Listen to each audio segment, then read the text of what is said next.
The northern pack had one unbreakable rule: the alpha heir could never bond with a human girl.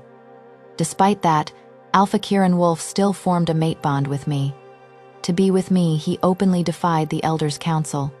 He endured 99 lashes and was forced to kneel at the altar for 3 days and nights. Even as blood soaked through his shirt, he smiled at me and said, "Elise, don't be afraid. I only want you." Welcome to Luna's Romance Stories. Read the entire novel in one go. Message or comment to tell me what kind of story you'd like to read. Subscribe to the channel for daily updates. Luna reminds you, the story begins now. Eventually, the Elders' Council finally relented and agreed to let Kieran leave with me. However, there was one condition: he had to leave a pure blood heir behind for the pack. From that moment on, the phrase I heard most from Kieran was wait. The first time, Kieran asked me to wait while he got another wolf to carry his pup. He slept with Cecilia Donati 33 times until she was carrying his pup. The second time, he told me to wait again because the first pup was a female and the elders wanted a male. So Kieran slept with Cecilia 99 more times until she was carrying his pup again.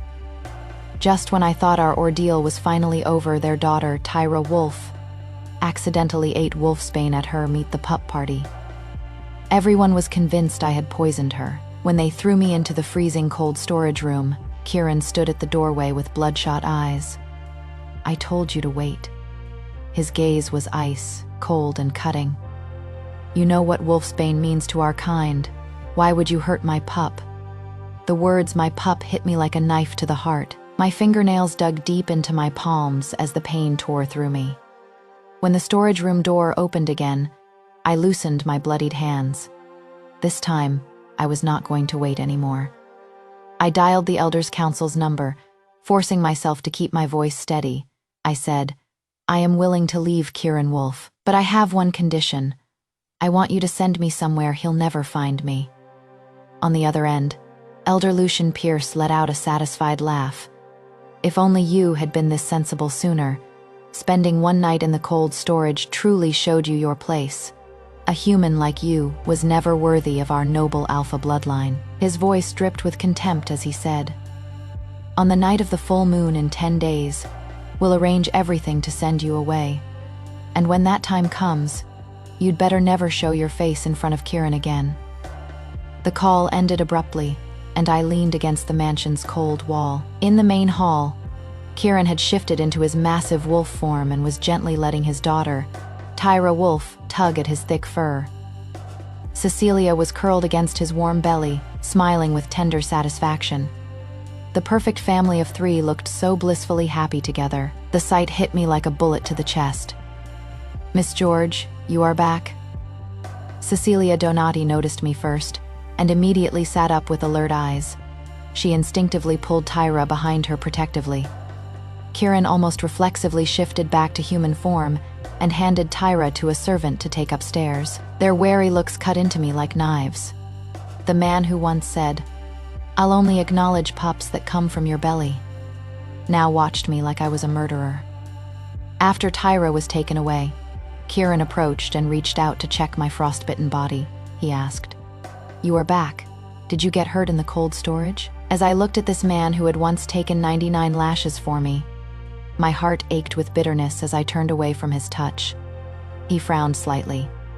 "Elise George, given last night's situation, the more I defended you, the harsher the elders' punishment would have been. With your human body, they might have even executed you. We're leaving soon anyway, and I don't want any more complications. Also, Tyra is innocent. Why would you?" "I told you." "It wasn't me," I growled, my eyes burning with tears. "Wolfsbane is a deadly poison. How could I possibly use something like that to hurt anyone?" Kieran seemed startled by my intense reaction and paused before softening his tone. "All right, fine. It doesn't matter now. Tyra is fine now." His dismissive words felt like ice picks stabbing into my heart. He still did not believe me. Just as the atmosphere grew tense, Cecilia approached while rubbing her slightly rounded belly. "Miss George, I owe you an apology too. I was too panicked at the time." You are not a wolf, so you probably don't understand a mother's instinct to protect her pup. She raised her hand to brush her hair back, and the delicate crystal bracelet on her wrist glowed with a soft luster. My eyes widened as I grabbed her wrist. Where did you get this bracelet? I gave it to her. Cecilia likes antique pieces, Kieran said matter-of-factly as he pulled my hand away. He said, consider it your apology gift to her. Besides, it is just a bracelet. My voice trembled with rage. This is the only thing my mother left me. How could you give it away? You know how much it means to me. I reached to snatch the bracelet back, but Cecilia suddenly staggered backward and clutched her stomach in apparent pain. She moaned weakly. My belly. Kieran immediately shoved me away roughly, his eyes turning frighteningly cold. Elise, she is carrying my pup. Haven't you caused enough trouble? He was so strong that I crashed hard into the bookshelf behind me. My head struck against it heavily, and warm blood immediately began trickling down my neck. Yet, Kieran did not even look back as he swept Cecilia into his arms and rushed out. Kieran. Cecilia sobbed weakly against his chest. Will our pup be okay? Don't be afraid. I am here, he replied, his voice tenderly reassuring, each word piercing my ears. You'll be fine, and so will the pup. When Kieran carried Cecilia out of the mansion, I was still slumped on the floor with blood trickling down my neck from the back of my head. I watched his retreating figure, so urgent and panicked. Yet, he never looked back once. Suddenly, I remembered how he used to be just as anxious about me. Back then, I had just arrived in the Northern Pack territory and was working as an apprentice at an herbal medicine shop, studying plant remedies while earning my keep. The first time Kieran saw me, I was being harassed by some street thugs, and he stepped in to save me. During the fight, his arm was slashed by a silver blade, and the silver poison quickly spread through his bloodstream. Fortunately, I had learned about herbs that could neutralize silver toxicity, so I stayed awake for 3 days and nights, caring for him until the poison was completely purged. After that, Kieran began appearing outside the shop more frequently. I was working late one night when he walked in and handed me a black credit card. He said, "Come with me, you don't need to work this hard anymore." I was stunned for a moment before pushing the card back to him. "No, thank you, sir. I work hard for my living and I don't find it burdensome." He stared at me quietly for a long time, then handed me a business card instead. "My name is Kieran Wolf, and I'll be back tomorrow." Sure enough, he returned the next day in a black Maybach. Seeing that I was busy, he waved his hand and bought out our entire stock of herbs just to have dinner with me. Over the next 3 months, Kieran did many outrageous things to pursue me. When I refused his roses, he had fresh bouquets flown in daily to fill the entire shop. When I refused to ride in his luxury car, he walked with me through the muddy, filthy streets of the poor district to see me home. When I said we were not from the same world, he crouched beside my dirt, covered herb boxes, personally helping me clear dead leaves and debris. He stood in that shop for 3 whole months. Every time I refused him, he would come back a second time, a third time, a fourth time, and so on. It was not that I never felt my heart flutter, but I was too aware of the gap between us. I could not and did not dare let myself fall for him. However, that changed when he shielded me from acid thrown by a rival business, leaving a horrific scar across his back. Even as he was drenched in cold sweat from the pain, he smiled at me and said, "Elise, now that I am scarred, you'll have to take responsibility for me." I tenderly touched that wounded flesh as my tears fell onto his burning skin. After I agreed to be with him, he spoiled me beyond reason. When I cut my finger while gathering herbs, he called his private healer in the middle of the night. When I casually mentioned liking a certain cupcake, he bought the entire bakery for me. When I had period cramps, he would stay up all night rubbing my stomach. Once I tripped and scraped my knee slightly. He was so heartbroken that his eyes turned red as he carried me to the hospital, his hands shaking the entire way. I laughed through my tears, telling him I was a healer myself. so why were we always going to the hospital? However, Kieran argued, saying, healers can't heal themselves. It looks like a surface wound, but who knows if there is a bacterial infection or bone damage. He even insisted on getting a CT scan and having the best healers treat me. I looked down at the pool of blood beneath me and suddenly laughed, and the sound was bleak. Later, I took a cab to the hospital alone. The healer saw how severe my injury was and immediately began stitching and bandaging the wound. By the time they finished treating me, I had lost so much blood that I was dizzy and could barely stand. I had just stumbled out of the examination room when someone grabbed my wrist roughly. Elise, Cecilia almost miscarried. Yet you still wouldn't stop. You followed us to the hospital to cause more trouble. Kieran's voice was tight with rage. His brow was furrowed deeply, and his eyes held a bone. Chilling coldness. He still carried Cecilia's suffocating perfume scent on his clothes. I came to the hospital, but not for her. I pointed to my freshly bandaged forehead. I was injured too, and I couldn't treat it myself. Kieran's expression froze. He finally noticed the strong scent of blood on me, masked by antiseptic, and the thick gauze still seeping red. Kieran, you said that once she delivered the pup, you'd take me away, I said, looking at him as my nose began to sting. But now, do you even see me anymore? Kieran's frown deepened as he reached out tenderly to touch my wound. What happened here? You pushed me, I said calmly, dodging his touch. I hit the bookshelf to you. It was just a casual shove, wasn't it? Kieran's pupils contracted as he recalled the force he had used in his moment of rage. For a human, it could have been fatal. He pulled me into his arms guiltily. Elise, I am sorry. I didn't mean to. I was just afraid something would happen to Cecilia. She is carrying the pack's future. If anything went wrong, the Elders' Council would never forgive us, and our departure would be delayed again. I let him hold me while staring blankly at the sterile white ceiling. I had heard these excuses too many times before. I understand, I said, pushing him away. Go take care of her. I turned to leave, but he grabbed my wrist again. Elise, no matter what, you have to believe that I only love you. Everything I do is to help us escape this prison as quickly as possible.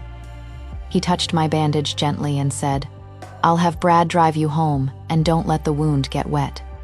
Brad Pennyworth was his butler. Kieran released my hand and, as he walked away, said, When I get home, I'll bring you your favorite cranberry cupcakes. With that, he headed toward the VIP room at the end of the corridor, where Cecilia was being cared for by the pack's finest healers.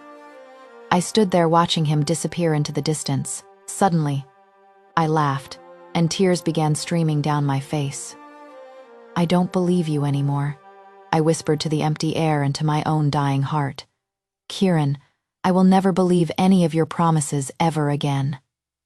Kieran was gone for 3 days straight. During those 3 days, Cecilia sent me taunting videos every single day. In the clips, Kieran was gently coaxing Tyra with toys while Cecilia leaned intimately against his shoulder, smiling sweetly as she watched the father-daughter interaction.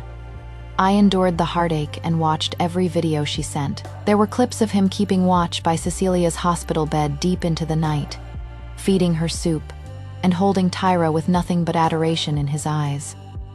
Each video felt like a needle piercing my heart. The pain kept coming until suddenly, I realized I could not feel it anymore. Perhaps my heart had already died the moment I was locked in that freezer. I was about to block Cecilia's number when my phone buzzed again. It was a photo of my mom's crystal bracelet being toyed with in Cecilia's hands. Want your mother's keepsake, then come get it. I shot to my feet so fast that my vision went black from the lingering blood loss. Yet, I did not care. I grabbed my coat and rushed out. In the hospital room, Cecilia was holding Tyra and humming a lullaby softly. Daddy loves you the most, doesn't he? Daddy's alpha power will be passed down to you someday. She looked up when she saw me, her smile deepening. She said, You came. Did you know that during my stay here, Kieran hasn't even gone on his territory patrols? He has been right here using his pheromones to comfort me and our future heir. She deliberately emphasized the word heir. My nails dug deep into my palms as I asked coldly, Where is the bracelet? Cecilia leisurely picked up the antique crystal bracelet from the bedside table and dangled it from her fingertips. You mean this? She flashed a cruel smile and said, Here is the deal. With your human body, bow to me, Kieran's future Luna, and I'll consider giving it back. I trembled with rage. Don't go too far. Cecilia's eyes were full of disdain, her arrogance on full display. So what if I do? Elise, you are nothing but a fragile, short-lived human, while I possess the purest alpha bloodline. What right do you have to compete with me for Kieran's affection? Bowing to me is an honor. She pretended to loosen her grip. I'll count to 3. If you don't get on your knees, I'll drop it. 1, 2. I bit my lip so hard I nearly drew blood. My knees felt like they were filled with lead, but they finally crashed heavily onto the cold floor as I bowed down with my forehead touching the ground. Cecilia burst out laughing. Look at you. You really do look like a pathetic dog. She raised her hand, and I reached out to catch it. However, she released her fingers just half a step away from me. The crystal bracelet shattered on the floor, breaking into several pieces. Cecilia covered her grin with a look of mock surprise. Oh my, how careless of you. You couldn't even catch it. I trembled and had just lunged forward to gather the pieces when Cecilia suddenly screamed and fell backward against the wall. At that moment, the door was violently pushed open. Kieran and Lucian stood in the doorway with grim expressions, followed by several other elders. What are you doing? Lucian demanded sternly, his voice carrying alpha authority that made me feel suffocated. Cecilia threw herself into Kieran's arms, crying, Kieran, my stomach hurts so much. Oh, and check Tyra quickly. I just saw Elise pinching and hitting her. Kieran frantically picked up the pup to examine her, lifting her clothes to reveal tender skin covered in purple bruises from pinching. I stared in disbelief. I never even touched her. I shook my head desperately as Lucian glared at me with venom in his eyes. Suddenly, a blow heavy with werewolf strength struck me across the face. My vision went black, my ears rang, and blood dripped from the corner of my mouth. You vile woman! Lucian's voice sounded like an echo. You dare harm a pregnant wolf, and an innocent pup. Another elder said coldly. The last punishment was too lenient. Guards, drag her to the punishment chamber and give her 20 lashes. Kieran clenched his fists tightly and stepped forward. Elders, you still want to protect her? Lucian interrupted harshly. She harmed your own bloodline. Even if you plan to run away with her, it doesn't change that this pup carries your blood. I trembled, instinctively looking toward Kieran. He still stood there with his knuckles white from clenching. He looked at me with such struggle, such pain in his eyes. Yet, under Lucian's unyielding stare, it slowly shifted into hopeless calm. Kieran slowly turned his face away, silently accepting the punishment. I stared blankly at his averted face, feeling my heart being torn apart. Then, unexpectedly, the corners of my mouth slowly curved upward as I began to laugh. I laughed at myself for being so foolish as to actually believe he would take me away. I laughed at my stupidity for thinking those vows could outweigh a pure-blooded heir. I laughed at my naivety for still hoping he would choose me at the crucial moment. In the punishment chamber, wolf guards pinned me down, forcing me to kneel on the stone slab in the center. The first lash came down, and my vision went black. In a daze, I remembered when I had broken up with Kieran on the day he decided to rebel against his family to be with me. That night, it poured rain, and he stood outside my window, letting the storm drench him until he burned with a high fever. When I went to see him, he was delirious with fever. Yet, he still grabbed my hand and said, Elise, remember, even if it means fighting the whole world, I want only you as my mate. The second lash fell, and I bit through my lip, the metallic taste spreading through my mouth. I remembered how he had flown halfway across the country overnight, just because I had accidentally transmitted a hint of fear through our mind, link in the middle of the night. The third and fourth lashes quickly came after. Each strike felt like it was tearing my soul apart, hurting more than the wounds splitting open on my back. At the 15th lash, I seemed to hear his gentle voice from years ago when I was injured. "How did you get hurt again? Let me lick it. It won't hurt for much longer." By the 19th lash, my consciousness was fading, and my ears were buzzing. I thought I heard someone calling my name, but I could not tell if it was real or a hallucination. Finally, the last lash struck, and I could not hold on anymore. My vision went black as I completely passed out. Just before losing consciousness, I saw Kieran anxiously pulling me into his arms. When I woke up again, I was lying face down on a bed. Even the slightest movement sent searing pain across my back. "Elise." Kieran immediately rushed over, his eyes bloodshot with exhaustion. "You are awake. Does it still hurt?" I looked at his anxious expression and felt suddenly disoriented. In the past, when I had a common cold, he would stay by my bedside like this, never leaving my side. He would wrap me in his warm fur and lick my forehead with his slightly rough tongue to comfort me. However, this time, it was not a fever.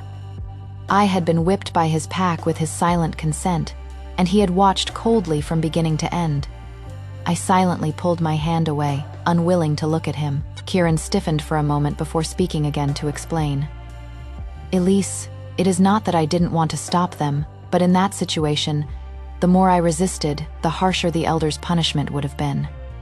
Elder Lucian even considered executing you. I had to protect your life first. So," I said with a hoarse voice, "you also believe I hurt your pup." Kieran's Adam's apple bobbed once. Ultimately, he chose silence.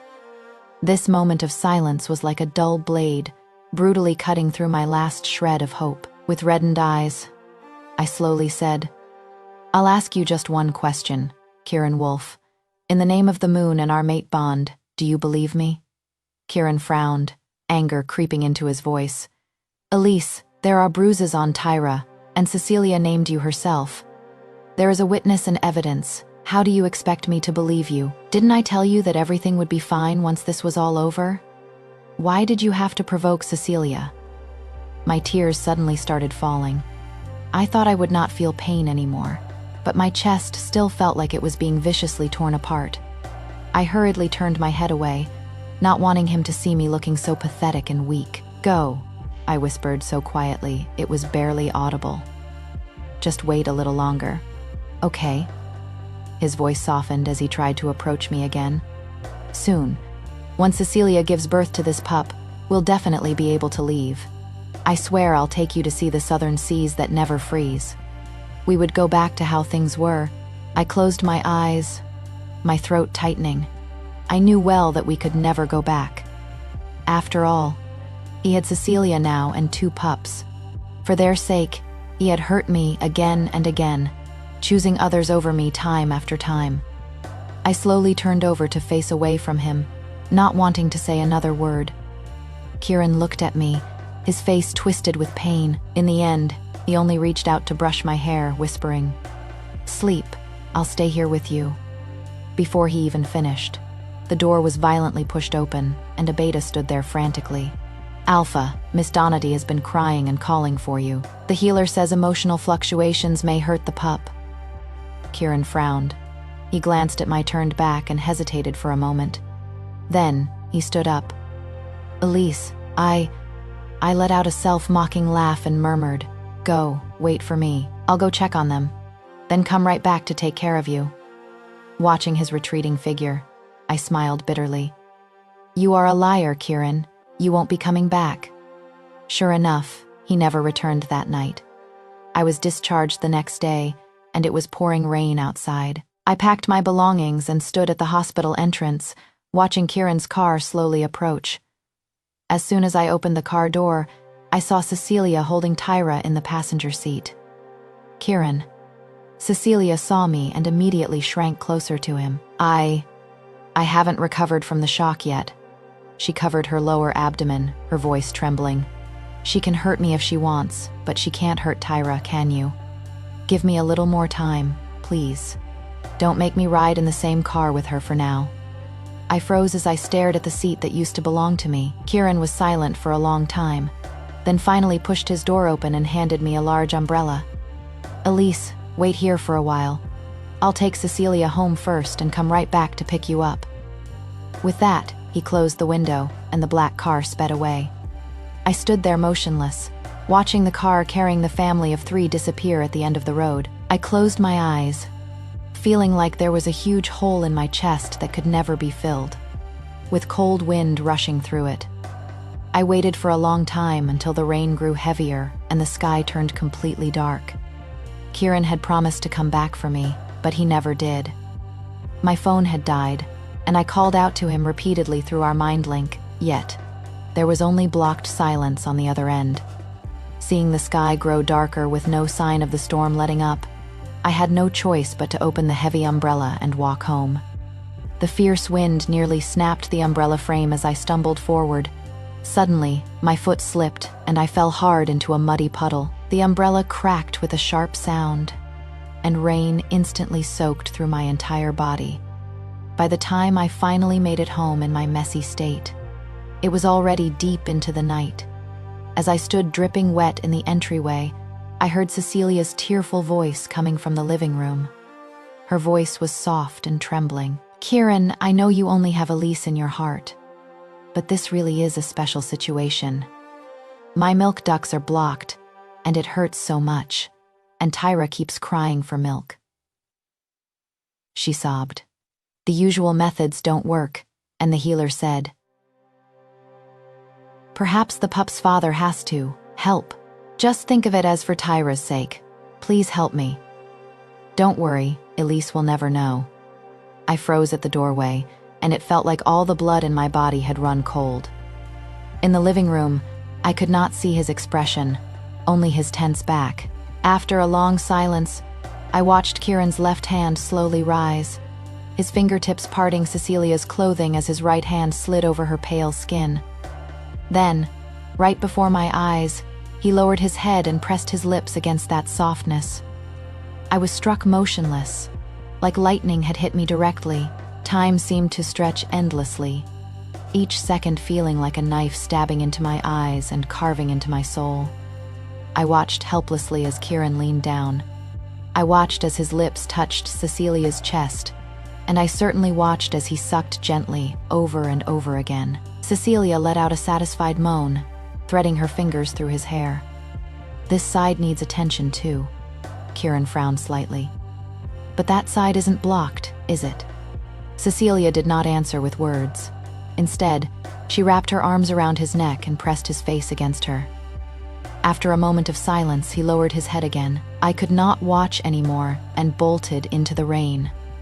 The storm poured down on me, but I felt no cold. My mind was filled with memories of our first time together. How careful Kieran had been, how he had treasured me, and how he had whispered in my ear with that husky voice, "Elise, you are my first, and you'll be my last." Now, those same lips were on another woman. My heart ached, and it hurt worse than the lashes. I bent over and crouched in the rain until my legs went numb, waiting until the mansion's lights finally went out before stumbling back like a lost soul and collapsing in an empty room. The fever hit hard and fast in the middle of the night. Half conscious, I heard Kieran's deep, gentle voice from the master bedroom. He was humming an old werewolf lullaby, one used to soothe their young. Of course, he was doing prenatal bonding with the pup in Cecilia's belly, using a method reserved only for the closest of kin, just like he had once promised me, saying, "When we have our pup, I'll sing our ancestors' songs to help him sleep every night." I did not know how long had passed before I heard someone calling me, "Elise, Elise." I struggled to open my eyes and saw Kieran sitting by the bed with a bowl of medicine. "How did you get this sick?" He touched my forehead with the same gentle care as before. However, when he got close, all I could see was what I had witnessed in that bedroom. I turned away, refusing his touch. "Elise, I'll leave the medicine and water here." He paused, his voice strained. "Cecilia is sick and carrying my pup. Plus she has Tyra to care for, so she'll be staying in our house for now. The master bedroom will be theirs for the time being. You'll stay in this room for the next few days and shouldn't leave, in case they catch something from you. I'll have the door locked from the outside, and Brad will bring you food and medicine." Without waiting for my response, Kieran practically fled the room to go care for Cecilia and Tyra. The lock clicked shut, and my tears fell instantly. How ridiculous. I had once been the treasure he held in the palm of his hand, but now I had become nothing but a danger that needed to be locked away. Maybe it was Cecilia's doing, but over the next few days, no one brought me water or food on schedule. My fever would not break, leaving me dizzy and lightheaded, while I constantly heard laughter and joy from outside. Kieran and Cecilia were watching old movies together, the same ones he used to watch with me countless times. They shared candlelit dinners in the living room, just like the surprises he used to cook for me every month. They were even discussing names for their future child, just like he used to hold me and whisper gently, "Elise, when we have children, we'll name the boy Logan and the girl Connie, okay?" Now I heard him saying that if it were a male, they would name him Fenry, if female, Serafina. I curled up on the bed, biting the blanket hard, refusing to let myself cry out loud. After 3 full days of fever, I finally recovered. The day I walked out of my room happened to be Tyra's official pack recognition ceremony, the moonlight ritual. The ceremony was held at the pack's sacred ground, a moonlit grove surrounded by ancient oak trees. A bonfire blazed bright while the scent of roasted venison filled the air, and the werewolves drank honey mead as the atmosphere grew festive. Lucian and several elders beamed with joy as they held the swaddled Tyra, while she received blessings from the pack members. Exquisite jewelry and precious toys were piled high like a small mountain. "Kieran, this is for Cecilia." Lucian smiled as he handed over a wooden box. Inside was a ring set with an enormous milky white gem that seemed to pulse with moonlight. "It was the tear of the moon goddess," he said. "She has given the wolf family a healthy bloodline." Kieran slipped the ring onto Cecilia's finger and whispered gently, "You've done so well." Cecilia blushed and leaned into his arms, and the family of 3 looked blissfully happy. The guests circled Tyra, praising her endlessly. "Tyra's cry is so strong. She'll definitely be a powerful warrior," another said. "Her eyes are like Cecilia's, with the color of moonlight." What a union of powerful bloodlines. Long live the Alpha Kieran and Miss Donati. I stood in the corner watching it all. My nails dug deep into my palms, but I felt no pain. Cecilia suddenly walked toward me with a wine glass, her smile sweet. "Miss George, let's take a photo together under the moonlight." I shook my head. "No, thank you, don't be shy." Cecilia grabbed my hand without waiting for an answer, forcibly dragging me in front of the camera. Then she lowered her voice and retry. Continue then." She lowered her voice and taunted me, saying, "Look how good Kieran is to me now. Every night he stays with me, wrapping me in his alpha aura until I sleep." I closed my eyes wearily, not wanting to listen or argue, just wishing it to end quickly. The moment the shutter clicked and the camera captured the image, the massive totem pole behind us, a symbol of the pack's history, gave a sharp crack. "Watch out." As the totem pole collapsed, Kieran rushed over and grabbed me. The huge wooden column crashed to the ground, scraping past my back and raising a cloud of dust. Meanwhile, Cecilia was struck by splintered wood and the impact force of the collapse. She screamed as she fell, with a shocking pool of bright red blood spreading beneath her. "Cecilia." Kieran released me and rushed to her like a madman. Outside the operating room, Kieran paced anxiously. Watching his restless state, I remembered how he had kept watch by my bedside all night when I was injured while gathering herbs in the mountains. "Alpha Kieran." The healer suddenly burst through the curtain. "Miss Donati is hemorrhaging badly. The blood bank doesn't have her blood type. We need an immediate donation." "Take mine," Kieran immediately said. The healer exclaimed urgently, "That won't work. You are type A, and Miss George is type O. Given her weakened state after the injury, she might not be able to handle the violent energy in an alpha's blood. It has to be human blood." After hearing this, Kieran's gaze snapped to me. At that moment, I felt like I had been struck by lightning. I stepped back abruptly, my voice trembling. I won't do it. My blood, the one thing they saw as special in this body, they deemed a lowly human's, was now supposed to be used as a tool to save his heir. Elise. Kieran grabbed my wrist, his eyes sharp. This isn't the time for your tantrum. She is carrying the pack's heir. If something happens, we'll never be able to leave. Do you understand? My heart clenched painfully. I wondered if he was afraid we could not leave or that something would happen to their pup. What if I refuse? I asked softly. Kieran's face darkened. I saved you, and that was what caused Cecilia's injury. You owe her this. Is giving a little blood really so hard? He looked at me with disappointment. Elise, how did you end up like this?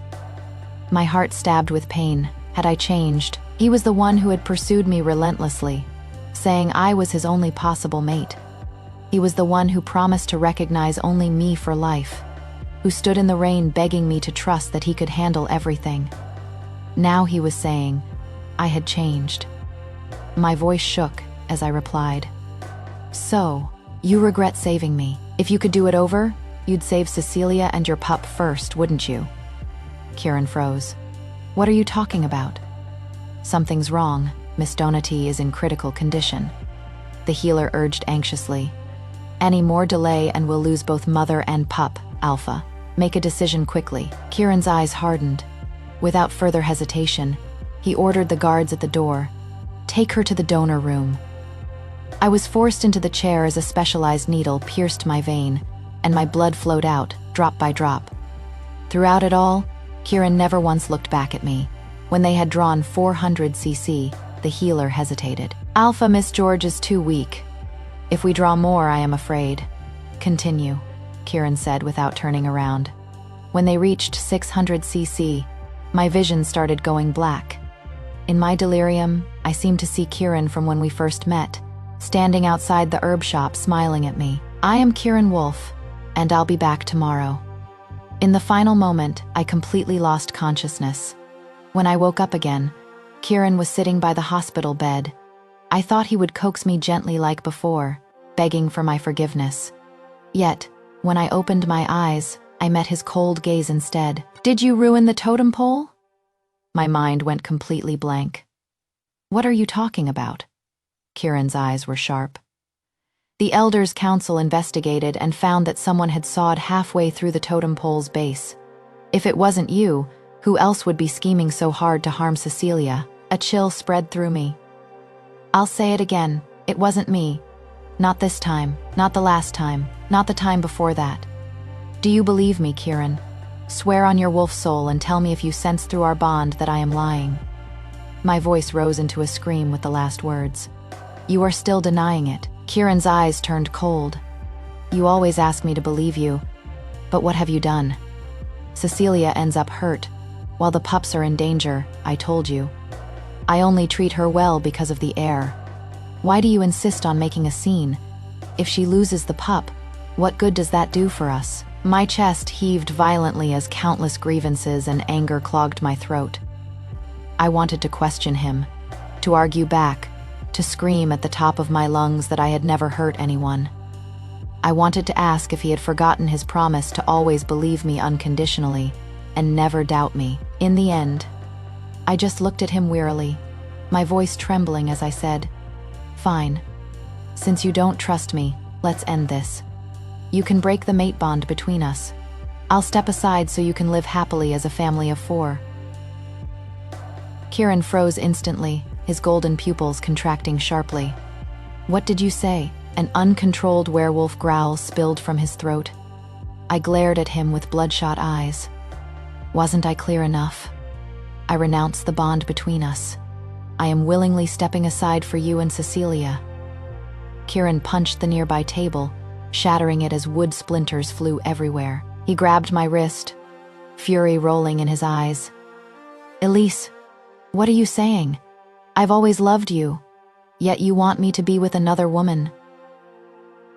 I stared back at him stubbornly with teary eyes, saying nothing. After a long standoff, Kieran took a deep breath, He forcibly suppressed his anger and pulled me into his arms, holding me so tight it felt like he wanted to merge me into his bones. He whispered, "This matter ends here. Cecilia has already forgiven you, and I won't hold it against you either. But remember this." He tightened his arms, his voice hoarse as he said, "Don't ever mention breaking the bond or leaving again. Never. Everything I am doing is for our future." I did not tell him that to hell with the future. I had already decided to leave. "She forgave me that easily. No conditions?" I asked softly, my voice numb. Kieran's body stiffened, and he was silent for a moment before releasing me. He said slowly, "She wants to hold a moonlight vow ceremony.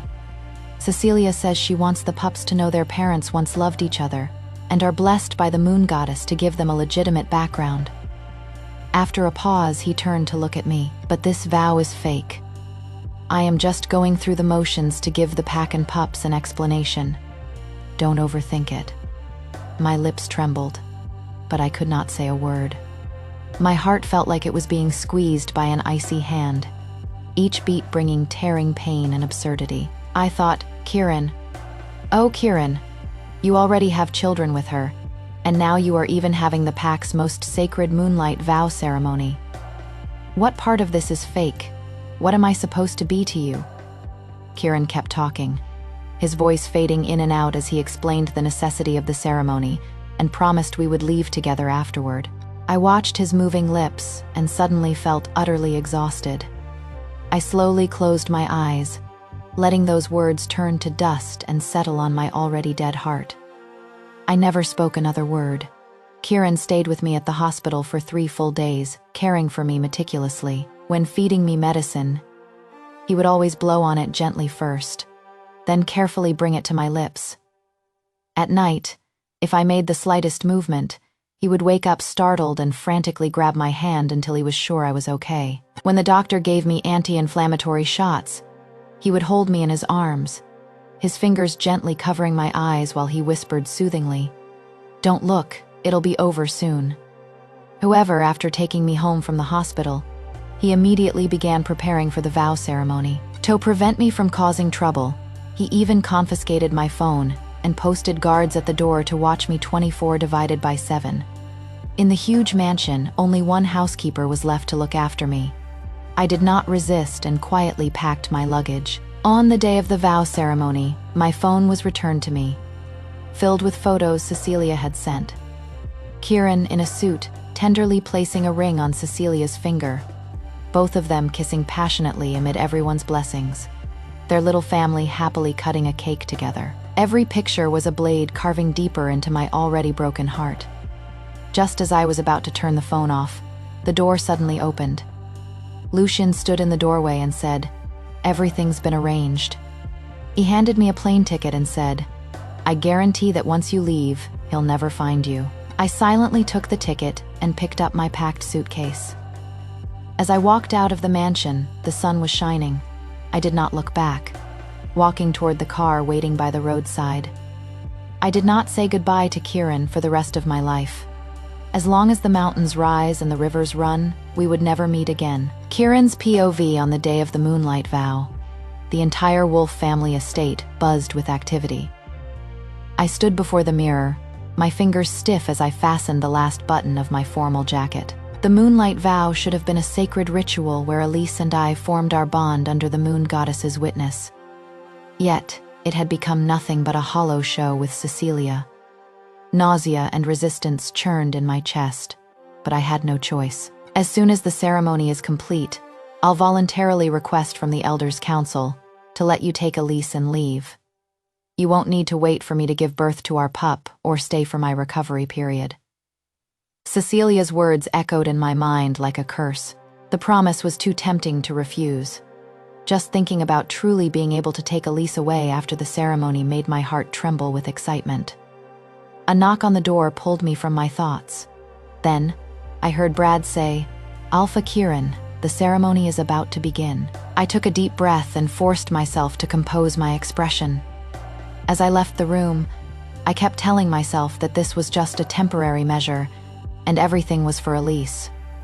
The altar was already crowded with werewolf guests wearing traditional attire, their eyes filled with respect for the ancient ritual. Though this was merely a fake wedding, the Elders' Council had made it grand and solemn. Many Outer Pack members and allied families who did not know the truth treated it as a true alpha bonding ritual, offering their congratulations one after another. Those words stirred intense discomfort in my heart. In this lifetime, I only wanted to complete the mate bond with Elise under the moon goddess's witness. Before long, Cecilia slowly approached, escorted by her father, wearing an elaborate silver gown and a moonstone crown. I knew I should step forward to greet my bride, but my legs felt heavy, and my gaze involuntarily turned toward our house. I could not help but wonder where Elise was right now. Was she looking through a window, watching this heartbreaking scene? Just thinking that she might be heartbroken made me feel suffocated. Soon, Lucian began chanting ancient blessings. Then, he lifted a stone plate holding 2 ancient obsidian daggers. The Alpha and his mate will swear in blood, nourishing the bond and uniting their honor.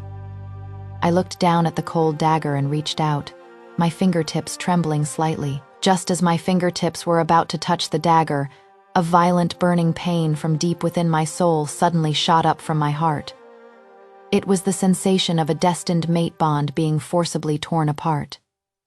Elise. The sudden soul-deep agony made me jerk my hand back, and I seemed to hear Elise's desperate voice in my ears. "Kieran, are you really going to take a blood oath with her?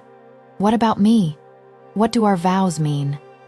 The voice was distant, yet unbearably real. It was raw with the kind of agony that comes only on the edge of death. "Kieran? Where? Alpha." Voices filled with laughter and confusion pulled me back to reality. I looked up to see Cecilia tilting her face up, waiting for me, while Lucian's eyes held unquestionable authority. I shook my head and forced myself to calm down. I told myself, "Elise is waiting for me in the mansion, and she won't go anywhere. Don't scare yourself." With that in mind, I took Cecilia's hand. The dagger's cold edge touched her warm fingertip, piercing it lightly. The moment blood flowed out, her well-maintained hand before my eyes strangely blurred and transformed into another pair of hands. The fingertips bore subtle scars from years of contact with seawater and herbs. Yet they were the hands that gave me the most peace. They were Elise's hands. My heart pounded wildly as my wolf roared within me. I closed my eyes in pain, constantly comforting myself. This is a fake ceremony, and once it ends, Elise and I will be free. Then, we'll return to the moon goddess and form the mate bond for real, loving each other till the end of time. Cecilia picked up the other dagger and carefully made a small cut on my finger, letting my blood drip into the sacred chalice on the altar. Throughout the entire process, I was like a puppet. Now, the alpha may kiss his mate to complete the final step of the vow. Cheers and wolf howls suddenly erupted like a tidal wave. In the crest of the noise, I stiffly lowered my head, moving closer to Cecilia. Cecilia's rich scent, a mixture of my pheromones and floral fragrance, forcefully invaded my nostrils, suffocating me. My hands clenched at my sides as I closed my eyes and briefly touched her soft lips, as if touching a branding iron. In that brief contact, I felt no joy of connection, only endless emptiness and betrayal. A scene flashed through my mind, that rainy night when Elise stood on her tiptoes and quickly planted a shy but brave kiss on my lips. Then, she ran away, blushing, leaving behind a faint scent of ocean and sunshine that had been our first kiss. The ceremony is complete. Congratulations to both of you for becoming mates under the moon goddess's witness. May your bloodline thrive. Beyond the grove, special fireworks shot into the sky, exploding in the shape of wolf heads. The grand ceremony was finally over. The next moment, my dead eyes suddenly blazed with terrifying light, like a trapped beast breaking free from all chains. I ignored Cecilia's bewildered cries, my parents' panicked attempts to stop me, the elders' angry rebukes, and the guests' confused murmurs. After that, I violently tore off the gorgeous suit and burst forth with incredible speed, shooting out of the sacred ground at impossible speed.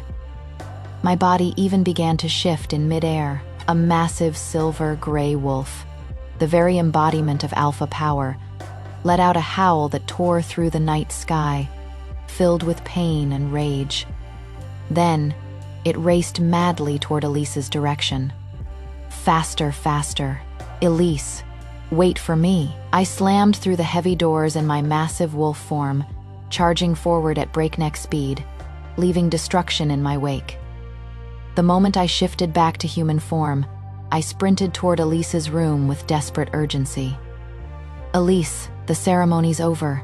We can leave now, right now, I shouted excitedly, bursting through her bedroom door without hesitation. However, the next moment, the smile on my face froze. The room still looked exactly as it had when Elise lived here. Her favorite books lay open on the desk, and the air still carried traces of her gentle scent that always calmed me. Yet, it was empty. Every single one of her personal belongings had vanished without a trace. The closet hung wide open, completely bare, while the vanity table sat stripped of everything. It was as if she had never existed at all. Elise, Elise. My breath hitched and stopped. My trembling voice echoed through the hollow room, but the woman who used to answer me softly was nowhere to be found. Panic surged through me like a tidal wave, threatening to drown me completely. I spun around like a wild beast that had lost control, frantically searching every corner of the estate. The library, the lounge, even the armory, where she would never set foot. I tore through every possible hiding place with desperation. Terror spread through my veins like poison, weighing me down until I could barely breathe. I grabbed the trembling housekeeper cowering in the corner and shook her roughly. "Where is she? I told you to watch her. Where did she go?" To prevent Elise from escaping, I had not only locked her door and increased the guards, but also ordered the servants to monitor her every move. In my mind, there was no way a human like Elise could leave our heavily guarded pack territory alone. So why was she gone now? The housekeeper was too terrified to speak. Just then, Lucian emerged slowly from the shadows, his voice cold and eerily calm as he said, "Stop looking, Kieran. She is already gone." I whipped around, my eyes blazing red as I glared at him. "Gone? Where did she go?" Lucian looked at me like he was watching a stubborn child throw a tantrum. "She is gone somewhere. You'll never find her. Since you've completed the Moonlight vow, just focus on being alpha from now on and stay with Cecilia and your pups. Stop thinking about that human."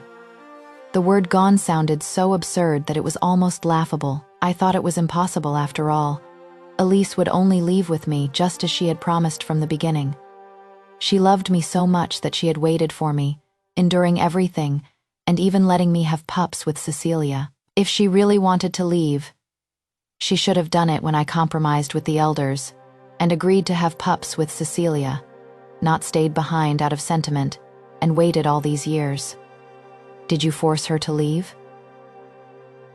My voice suddenly rose, and my alpha aura burst out uncontrollably, making the hallway walls vibrate with its power. I already agreed to have pups with Cecilia and went through the Moonlight vow with her.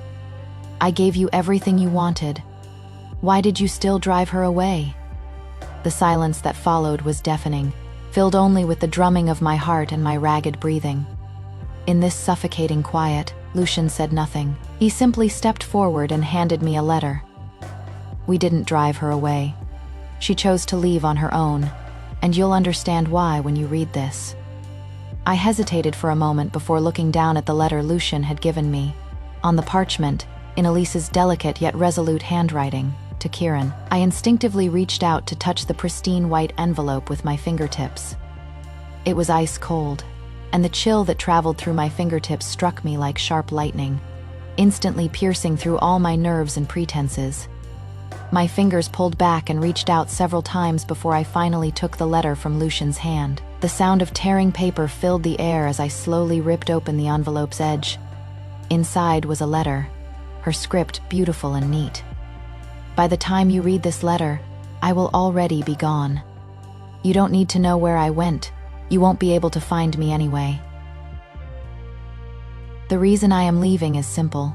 I don't want to wait anymore. At first, you said you just needed an heir and that would be enough.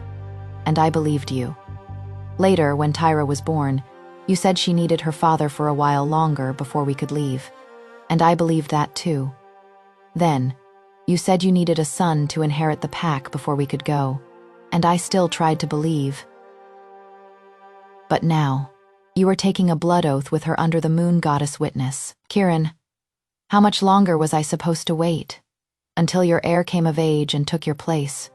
Or until Cecilia's life came to an end? I am human. My life is short and fragile.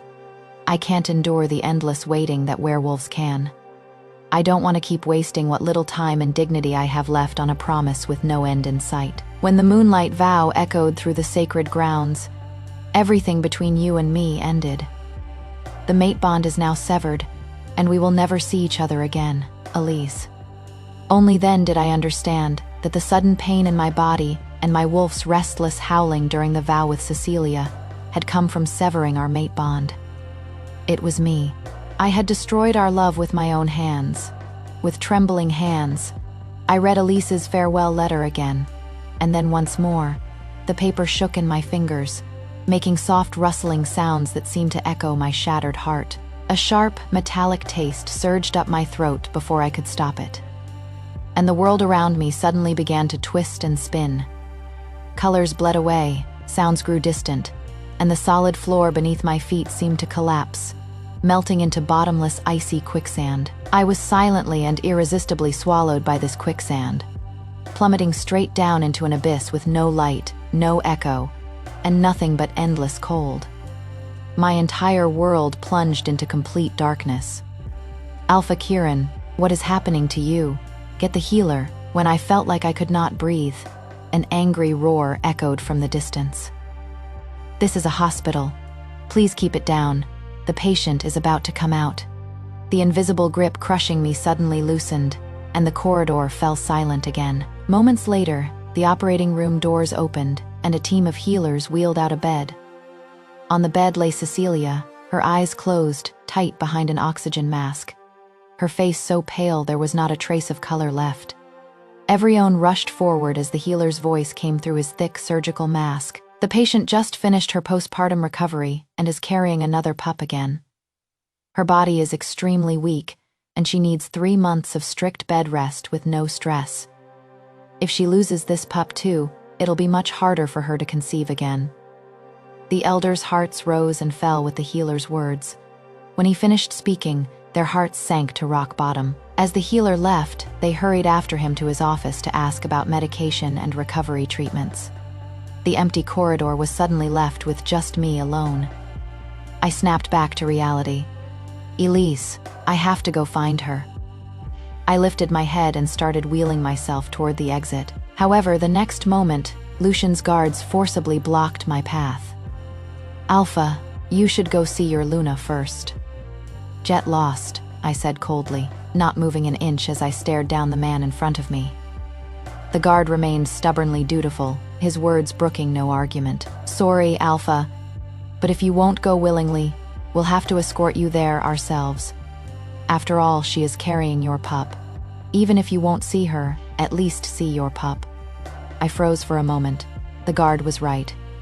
Even though I could not stand Cecilia, she was still carrying my pup, a child with half my bloodline. Soon, I was wheeled to Cecilia's hospital room, and just as the guard was about to knock, voices drifted out from inside.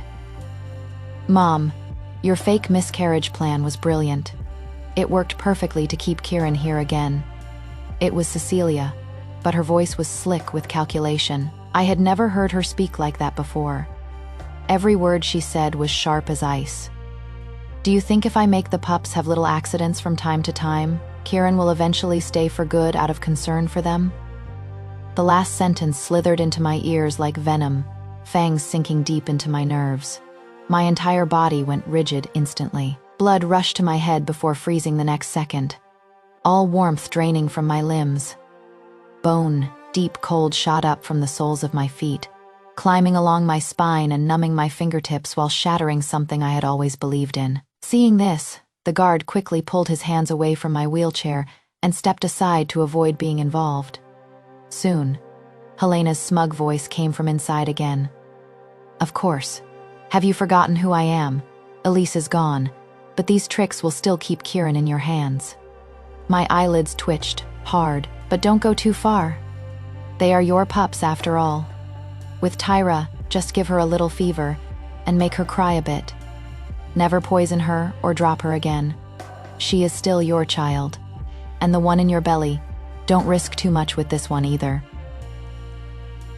Don't worry, Mom. I know my limits, but I already promised Kieran that I'd let him leave after we had our wedding ceremony, even though I managed to keep him here temporarily with this fake miscarriage. What about later? Kieran will still want to go find Elise eventually. What do I do then? Relax. I've already worked it out with Elder Lucian. We've sent her far, far away, where she'll never come back. We'll never let Kieran leave again. Just focus on your pregnancy. And once this pup is born, all of the Wolf family's assets will belong to you and your pups. My eyes narrowed dangerously, and veins bulged on the back of my hands as they gripped the wheelchair. So that was it, all this time. I thought all the various problems Tyra kept having were caused by Elise. It was actually Cecilia and her mother. They did it with their own hands. Those pale, weakened faces when Tyra got sick. Those trembling nights when she curled up in my arms seeking comfort.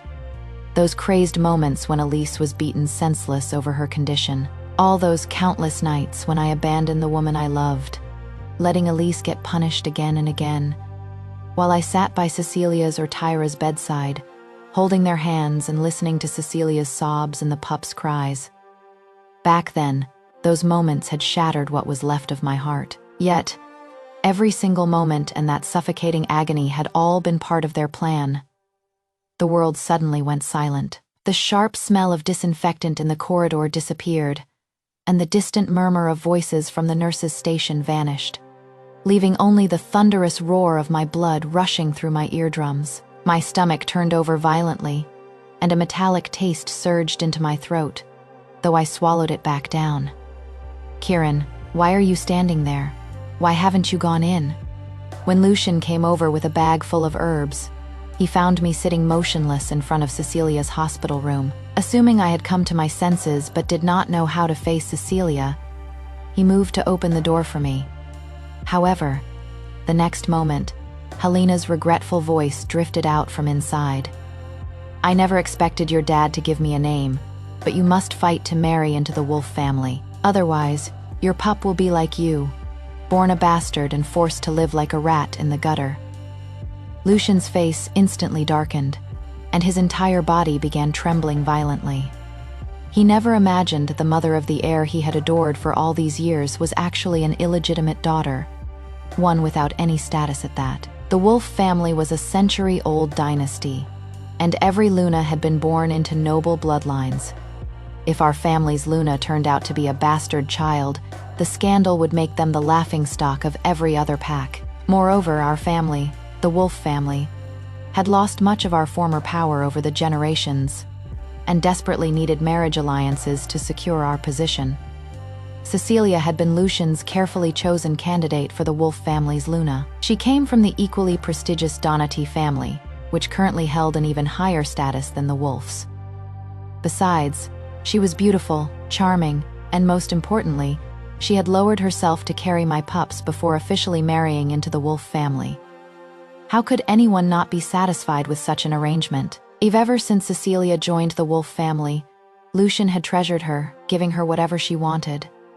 However, it seemed like the woman he had invested so much into was actually the daughter of a mistress, one without any legitimate standing.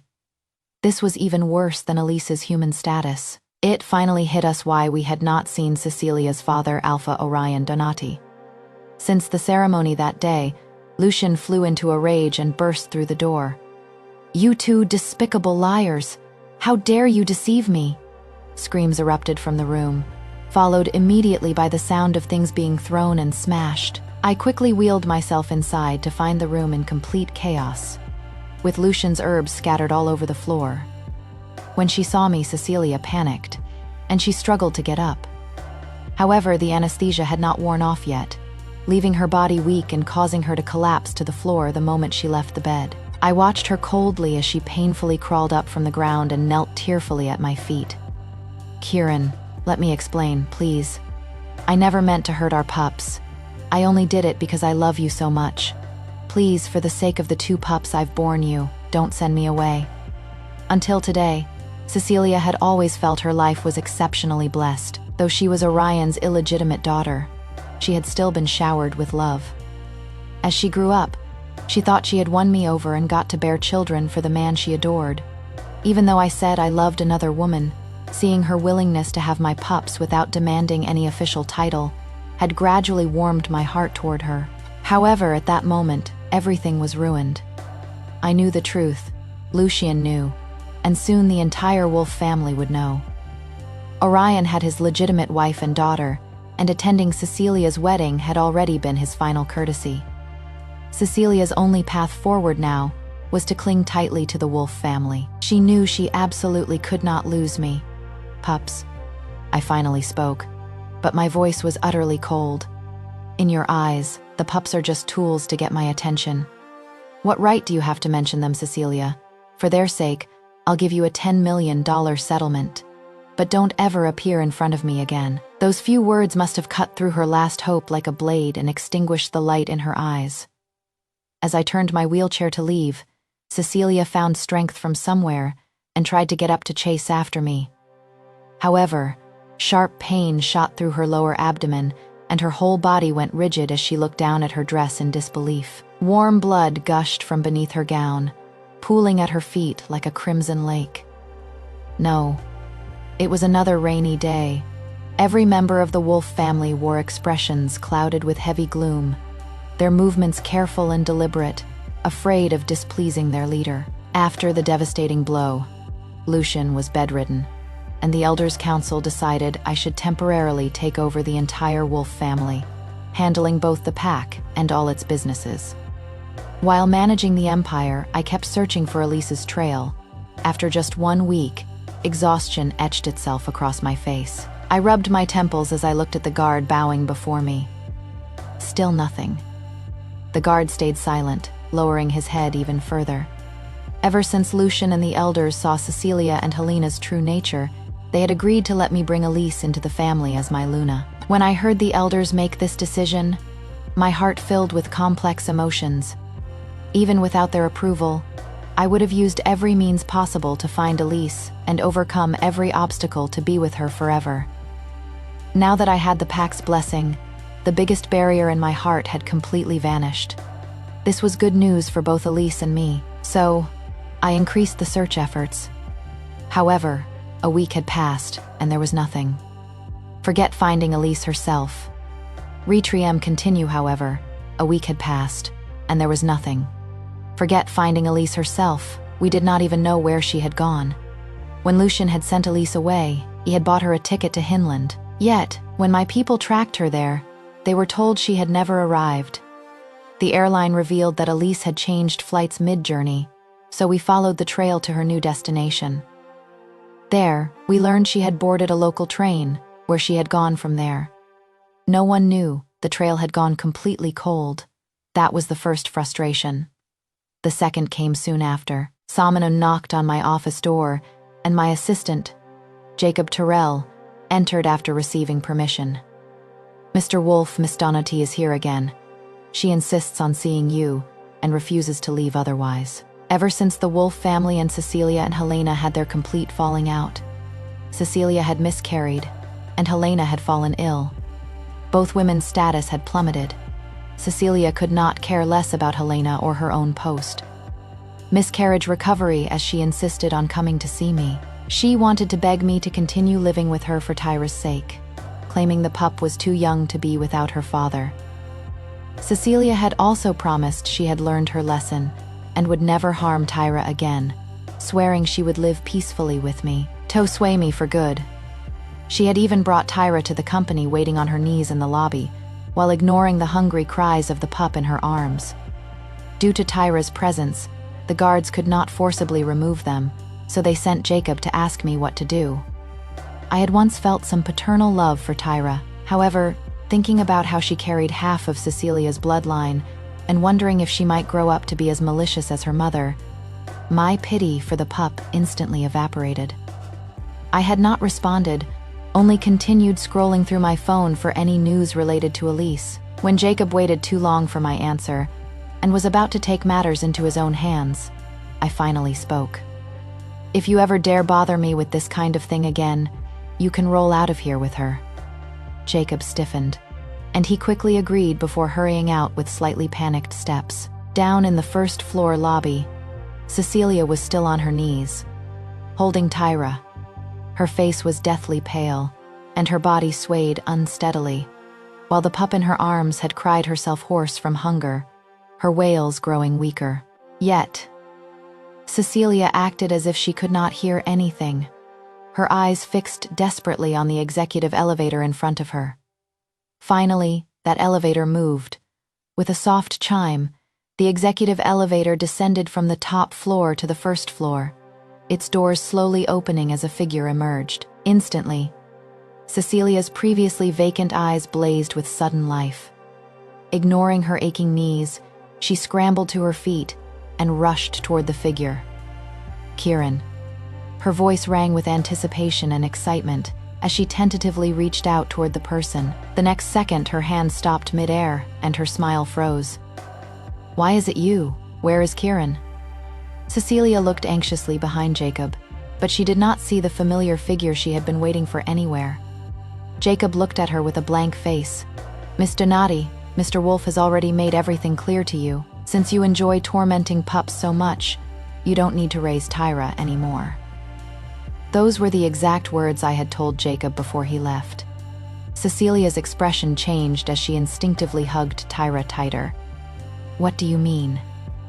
The next moment, the sharp click of high heels echoed behind Cecilia. She turned to see her half-sister Giselle Donati approaching.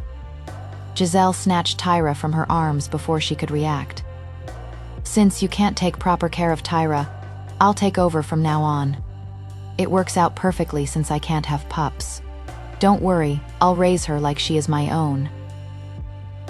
"No, don't." Cecilia's face filled with terror as she frantically tried to grab Tyra back. However, the bodyguards Giselle had brought knocked her unconscious with a swift hand and dragged her away. "Please tell Mr. Wolf that we've taken her away and she won't be coming back. Also, congratulations on acquiring that plot of land in the Northern District." Trading a piece of land for a pup was an extremely profitable deal for both sides. That was the last mercy I would show the child. Elise's POV news of the major leadership changes in the Northern Pack's Wolf family spread quickly. Within just a few days, I caught up on Kieran and Cecilia's aftermath through news articles on my phone, while hiding out in a small mountain village in neutral territory, working as a teacher. My heart filled with mixed emotions at this outcome. After all, in my memory, even though Kieran did not love Cecilia, he had still cared for her somewhat, for the sake of their two pups. Yet in such a short time, they had reached this kind of ending still. None of this concerned me anymore. I had my own life to live now. I pushed the wooden gate open and watered the herbs growing in the yard. Once I was done, I set down the watering can and settled back into the reclining chair to gaze at this orphanage surrounded by mountains. It was currently summer break, so only a few teachers remained to watch over the small facility. And I was one of them. The afternoon sunlight made me drowsy and brought back memories of the past, when Lucian had given me the plane ticket, a new phone, and $1 million check.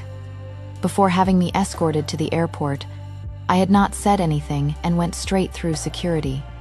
Just to be safe, I secretly changed my flight. When I reached my new destination and was about to board a train, I suddenly spotted a job posting from the orphanage where I had spent my childhood. I immediately called the orphanage director, Margaret Lott. I learned that the facility was struggling with funds, coupled with its remote location. It was difficult to attract teachers willing to work with the children. As I heard Margaret's helpless voice over the phone, a strong impulse suddenly stirred in my heart. I had lost both parents as a child, and Margaret had essentially raised me over the years. I had neglected my hometown and Margaret because of everything involving Kieran, so I decided right then to return home and become a teacher.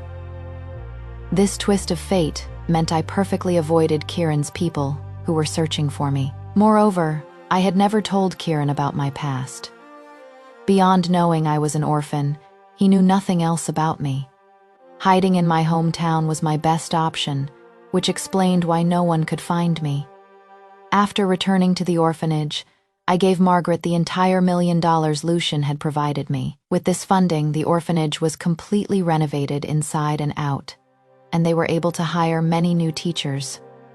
One day, the new teachers had asked me to join them on a trip to the mountains to gather medicinal herbs, pick mushrooms, and dig vegetables for that night's wild mushroom risotto dinner. On the path up the mountain, one of the teachers, Kelly Roberts, linked her arm through mine and chattered about recent events at the orphanage. I heard Miss Lott secured another investor recently, apparently from up north. They're sending someone to inspect our orphanage next week.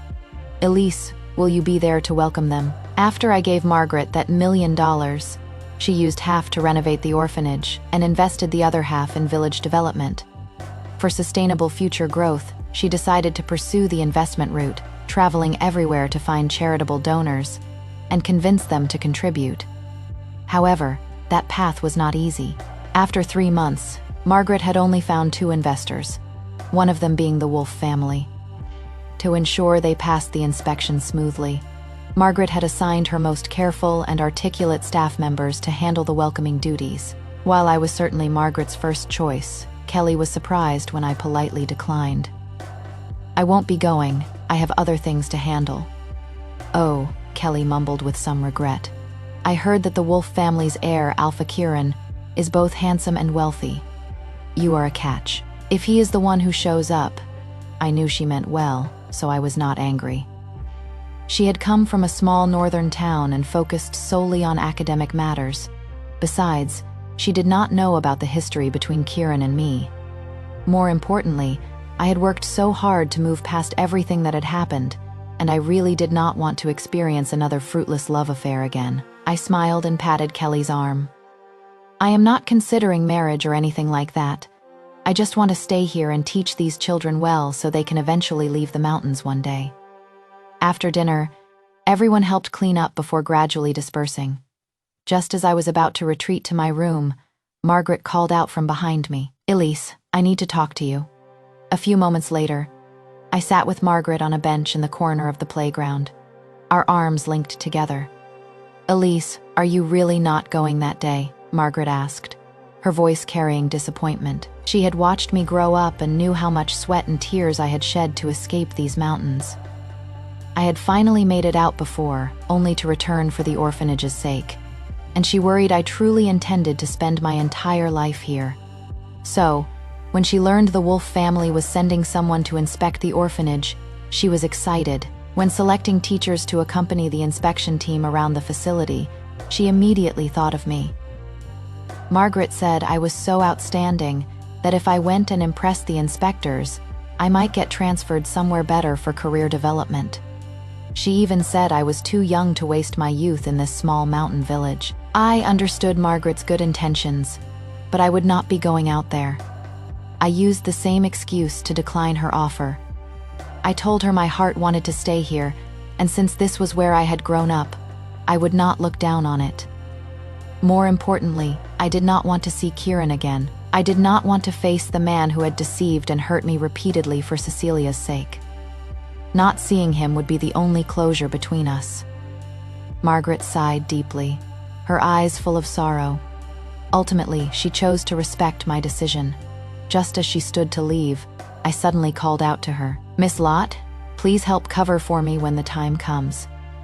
If Kieran really did come in person, or if he actually saw me, that would spell trouble. Margaret did not turn around and only waved her hand dismissively. "Don't worry, I know what I am doing." A few days later, the Wolf family's convoy appeared on the winding mountain road.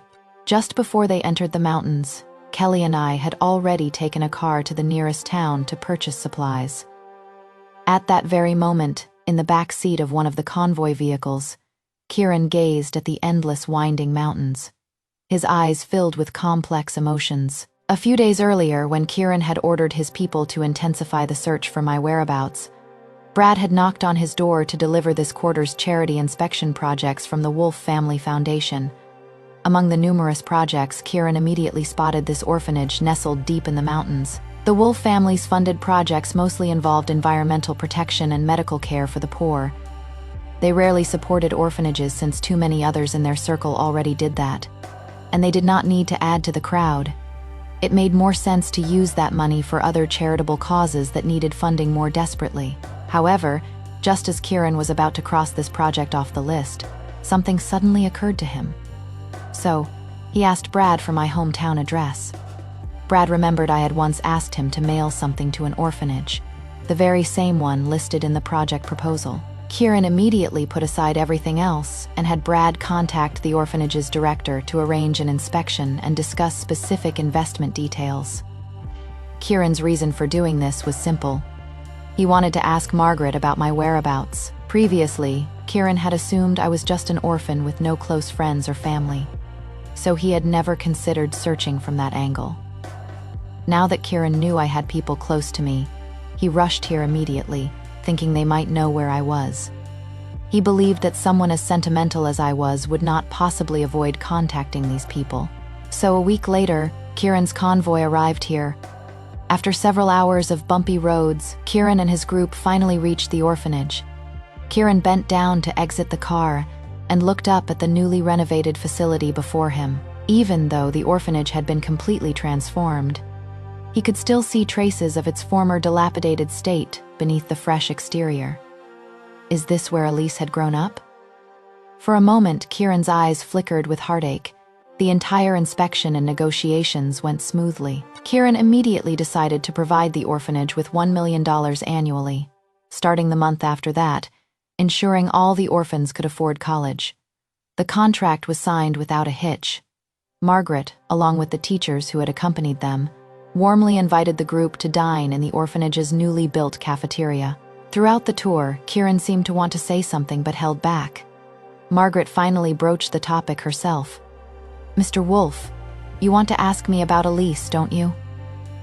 Kieran's eyes immediately lit up, but before he could speak, Margaret said, "Elise has mentioned you to me, and I know where she is, but she won't see you." Kieran's fingers curled until his nails dug into his palms, sharp pain biting into his skin. Even so, it still could not drown out the deeper agony gnawing at his chest. It was the same answer Lucian had once given him. She did not want to see him. Why would she not want to see him when she had loved him so much? Margaret seemed to sense his turmoil. She gazed toward the misty mountain peaks as she reminisced about the past. Elise was a special human child. She had lost both her parents at a young age, so I brought her here and raised her myself. I was always buried in work at the orphanage, but Elise never complained. She was well behaved and even helped me whenever she could. Margaret's voice seemed to drift from somewhere far away, and Kieran's vision gradually filled with the image of a small figure, obediently following behind Margaret, doing whatever tasks were within her ability. It was in this environment that Elise developed her resilient character. Nothing could break her. Nothing could drive her away unless she became extremely disappointed in something and chose to leave on her own. You must have done something to cause that kind of disappointment. I had never shared details of my story with Margaret, but she had pieced together enough. She turned to Kieran, her eyes weathered yet steady, locking onto him as if she could see through to his soul. Kieran could clearly see his current state reflected in Margaret's eyes, the painful, remorseful version of himself who could not utter a single word. His throat felt blocked, and despite using all his strength, he could only manage one syllable. So that is why she won't go back, Mr. Wolf. Love can't be forced, or both people will end up hurt." With that, she turned and walked away, leaving Kieran rooted to the spot like a silent statue. Late at night, the other teachers and I finally returned to the orphanage. I had assumed that no matter how long the inspection lasted, the Wolf family's people would leave the same day. However, when I stepped out of the van, I immediately spotted Kieran's Maybach. I was far too familiar with that car because Kieran had used it to drive me through every street and alley in the Northern Territory. He had prepared all sorts of surprises for me in it, and we had even made passionate love in it countless times. Yet, later in that very same car, he had given another woman all the things he had once given me. I looked away and was about to continue walking toward the orphanage when the Maybach's driver's door opened, and someone stepped out. The door opened without warning, and the two people who thought they would never see each other again suddenly came face to face. Time froze at that moment. The earthy smell of rain, soaked soil vanished, and the distant sounds of children playing in the woods disappeared, leaving only the wild beating of Kieran's heart and his rapid breathing. Elise. Kieran had not expected to actually see me here either. Due to the dark and dangerous mountain roads, Kieran and his men had planned to stay overnight at the orphanage and leave first thing in the morning. Since he had a pile of company business waiting for him, Kieran had gone straight back to his car to handle it. He had just been about to step out for a cigarette for a quick break when he spotted me. The woman he had been desperately thinking about for so long, Kieran could not believe that after just 3 months apart, I had changed so dramatically. My once waist-length hair had been cut into a neat shoulder-length style, and my white dresses had been replaced by a faded shirt and jeans. The smooth skin that Kieran had worked so hard to nurture back had become rough again. Kieran almost thought he had mistaken someone else for me. I looked at Kieran as well, never having imagined I would encounter him here.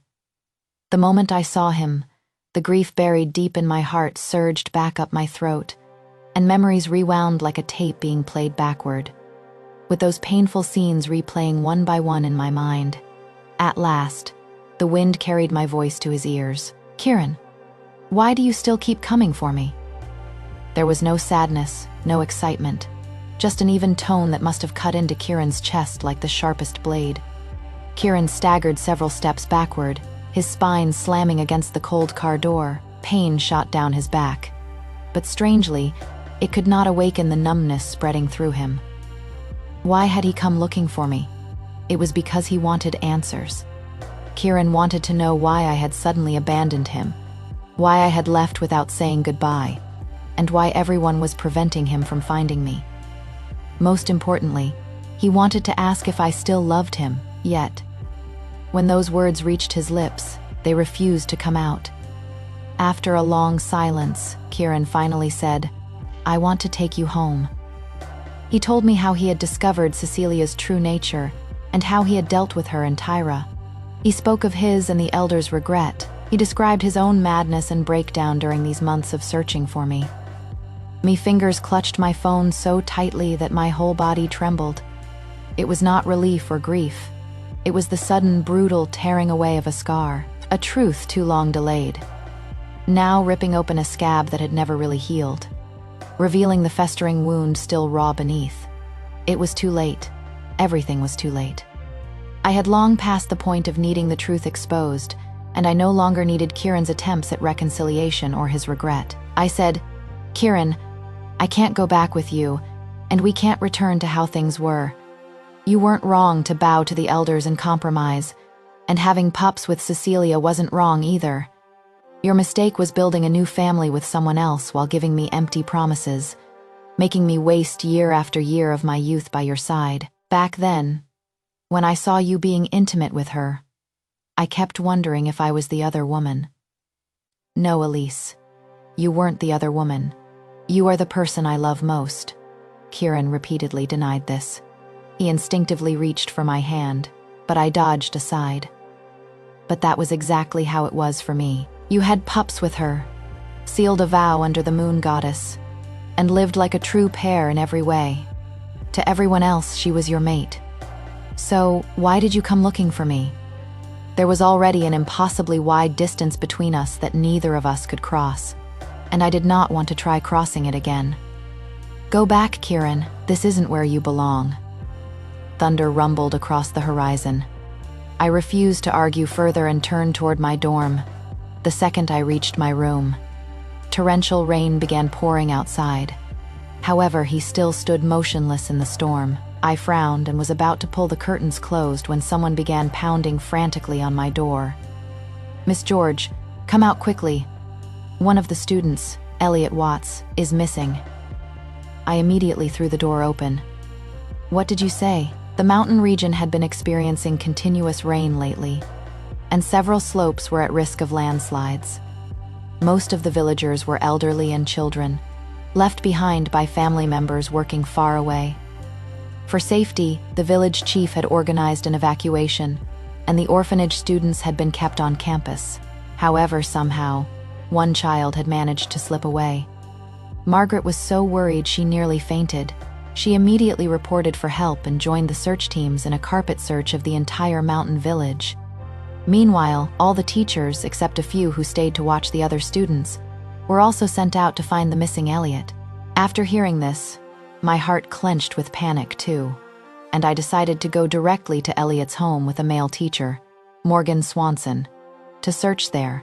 At that moment, distant rumbling sounds echoed faintly from the mountain valley. Morgan and I exchanged glances, both our eyes filled with terror. A landslide was coming. We quickened our pace and ran through the heavy rain toward Elliot's house. Sure enough, we found the trembling Elliot hiding under the bed at his home.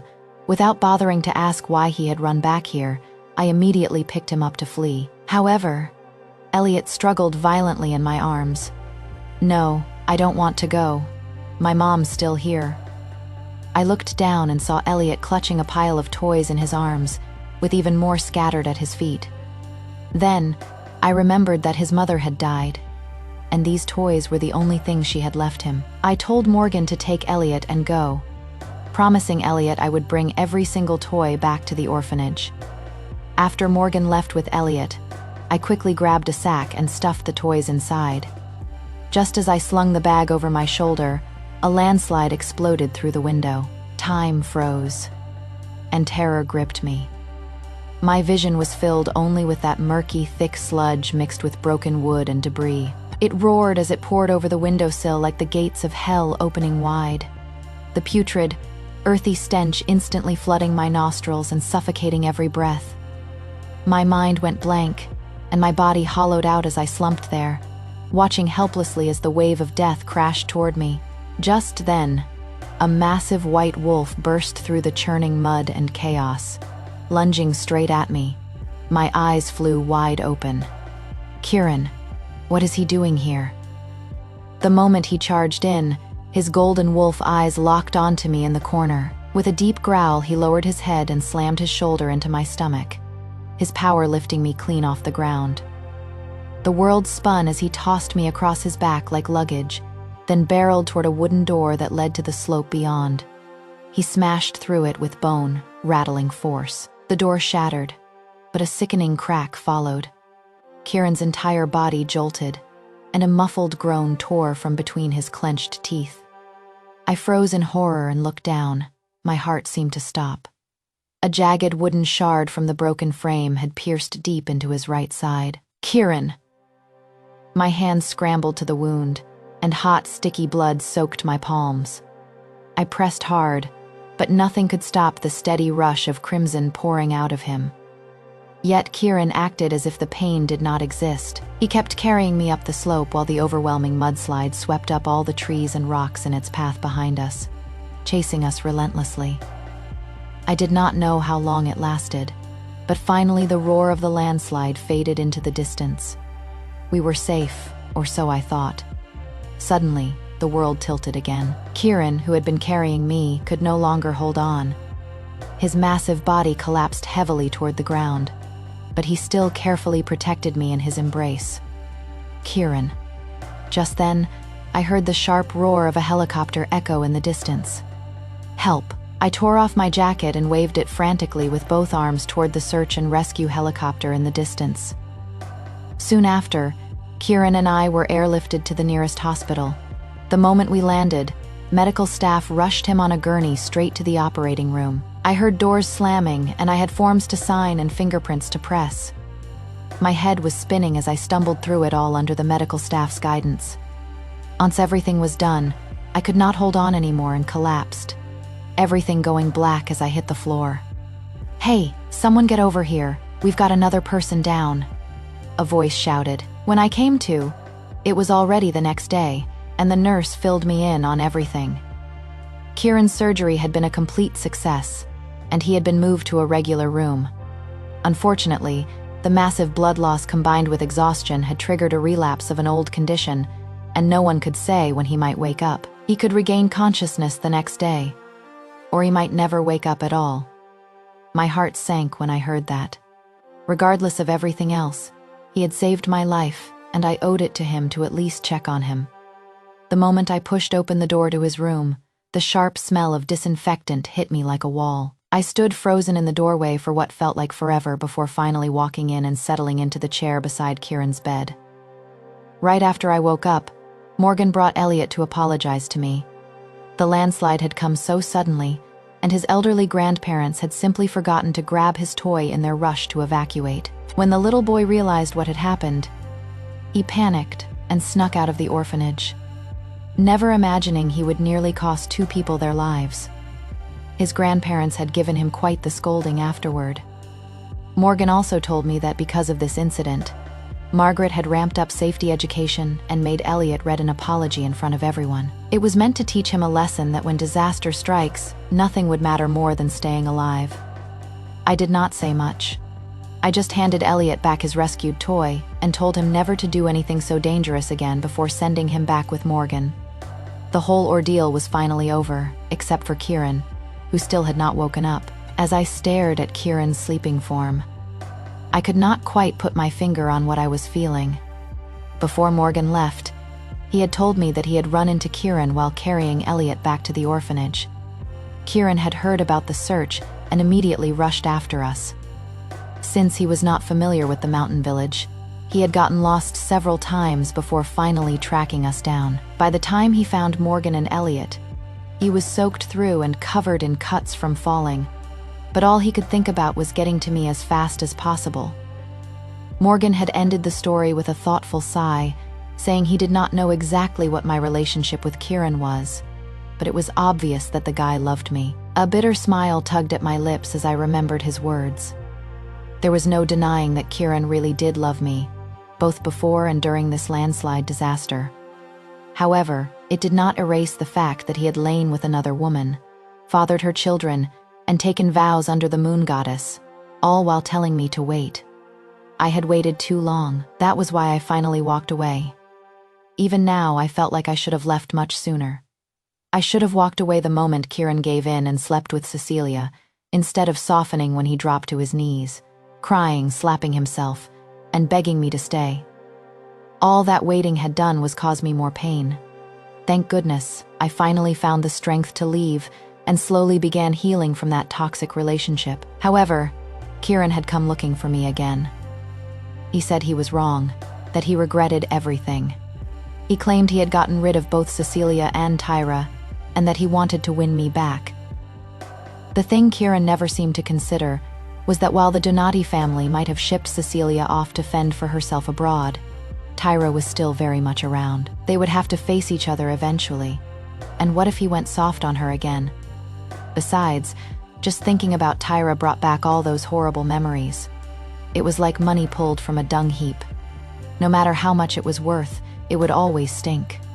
I could not stand the thought of getting dirty again, nor could I stomach the idea of going through that hell twice.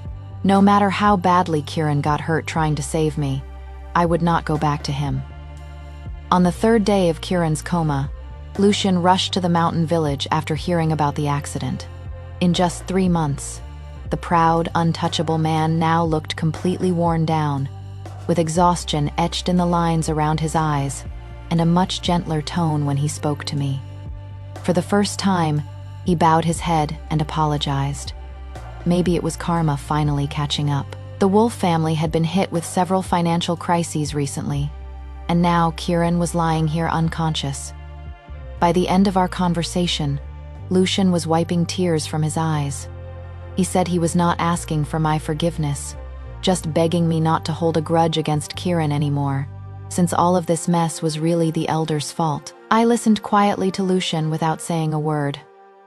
Only after he finished speaking and looked at me with hopeful eyes did I finally respond.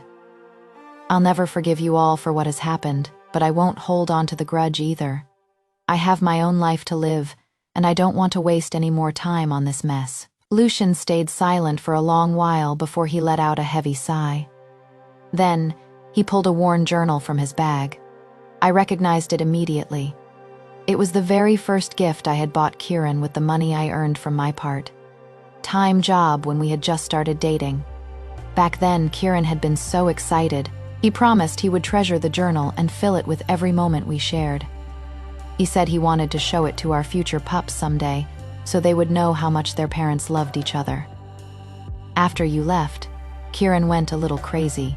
He wrote in this journal every single day, Lucian explained, his voice heavy with exhaustion. I don't know exactly what he wrote, but the day he came looking for you, he said he'd show you the journal once he brought you home.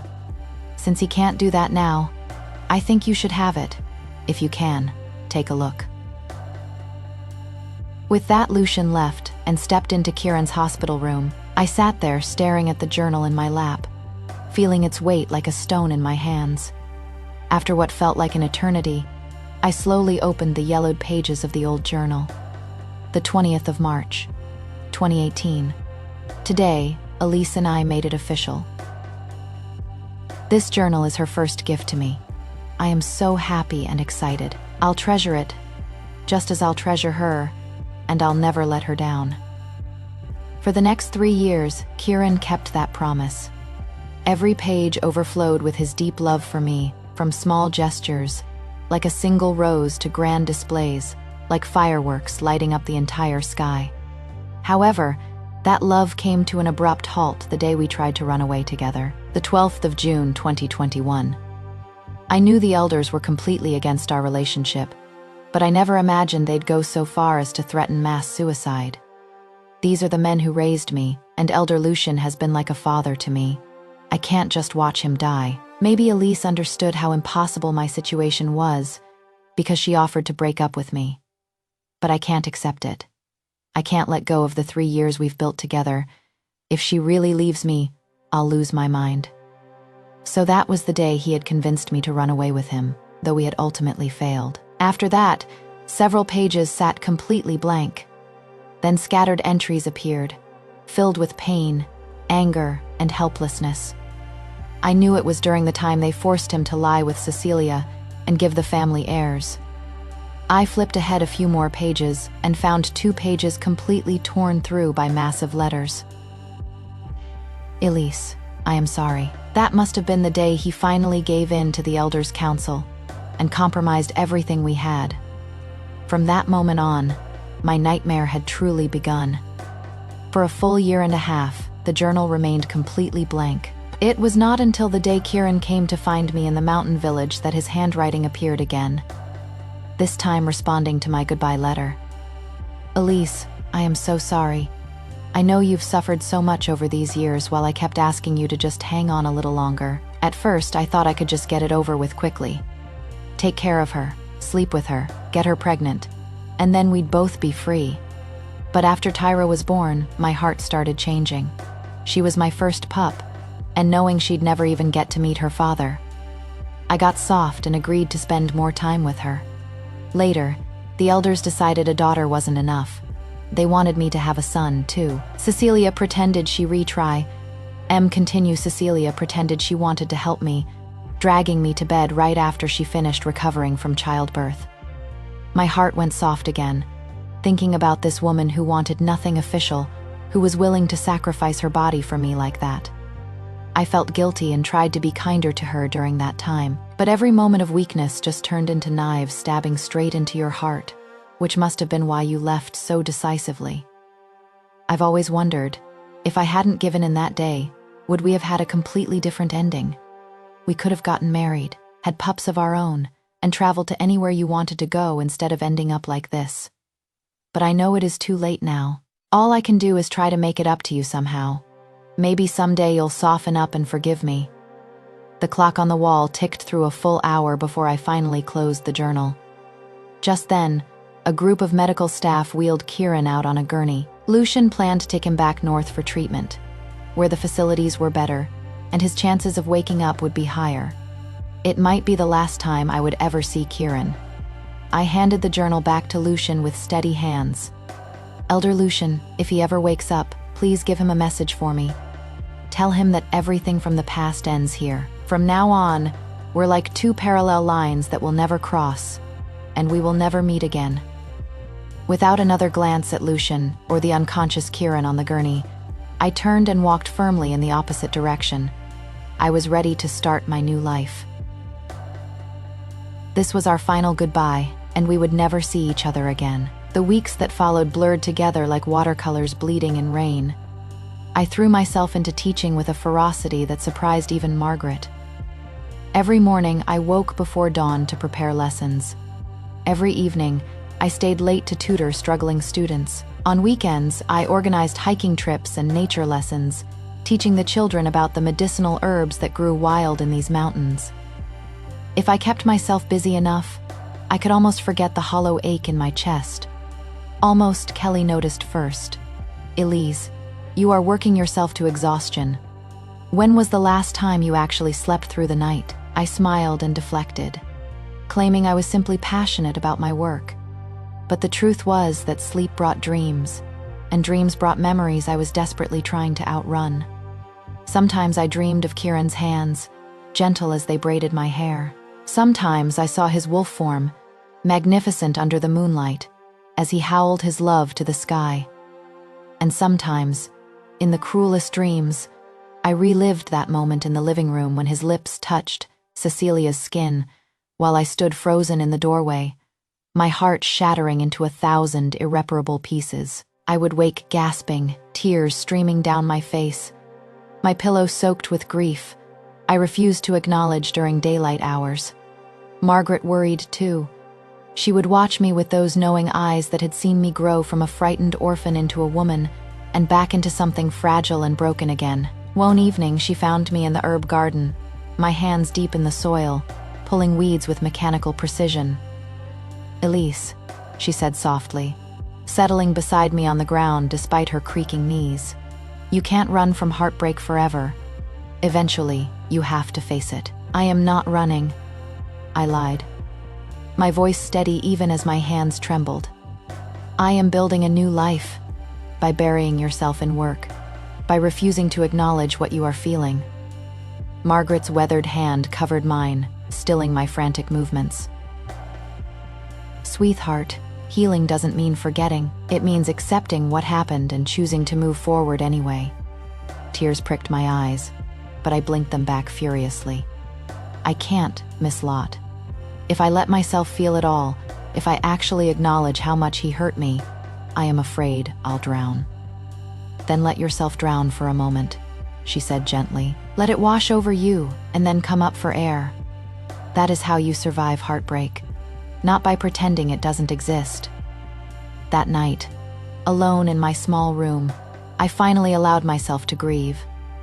I pulled out the box I'd hidden under my bed, the one containing the few mementos I'd taken from Kieran's mansion. A pressed flower from our first date, a ticket stub from a movie we'd watched, a photograph of us laughing, his arm around my shoulders, both of us looking at each other like we were the only two people in the world. I traced his face in the photograph with trembling fingers. This was the man I'd loved. This was the man who had promised me forever. This was the man who had broken that promise into so many pieces I didn't know if I'd ever find them all. And for the first time since leaving, I let myself cry. Not silent tears, but gut-wrenching sobs that tore through my chest and left me gasping for air. I cried for the love we'd lost. I cried for the future we'd never have. I cried for the girl I'd been, so naive, so trusting, so certain that love could conquer anything. When morning came, my eyes were swollen and my throat was raw, but something inside me felt lighter, as if releasing that grief had created space for something new to grow. 2 months passed.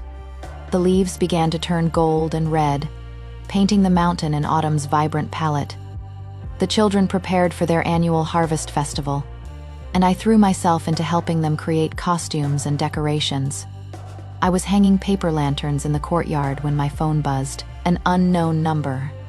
I almost didn't answer, but something made me press the green button. "Hello? Miss George?" The voice was professional, female, unfamiliar. "This is Dr. Chen from Northridge Medical Center. I am calling regarding Kieran Wolf."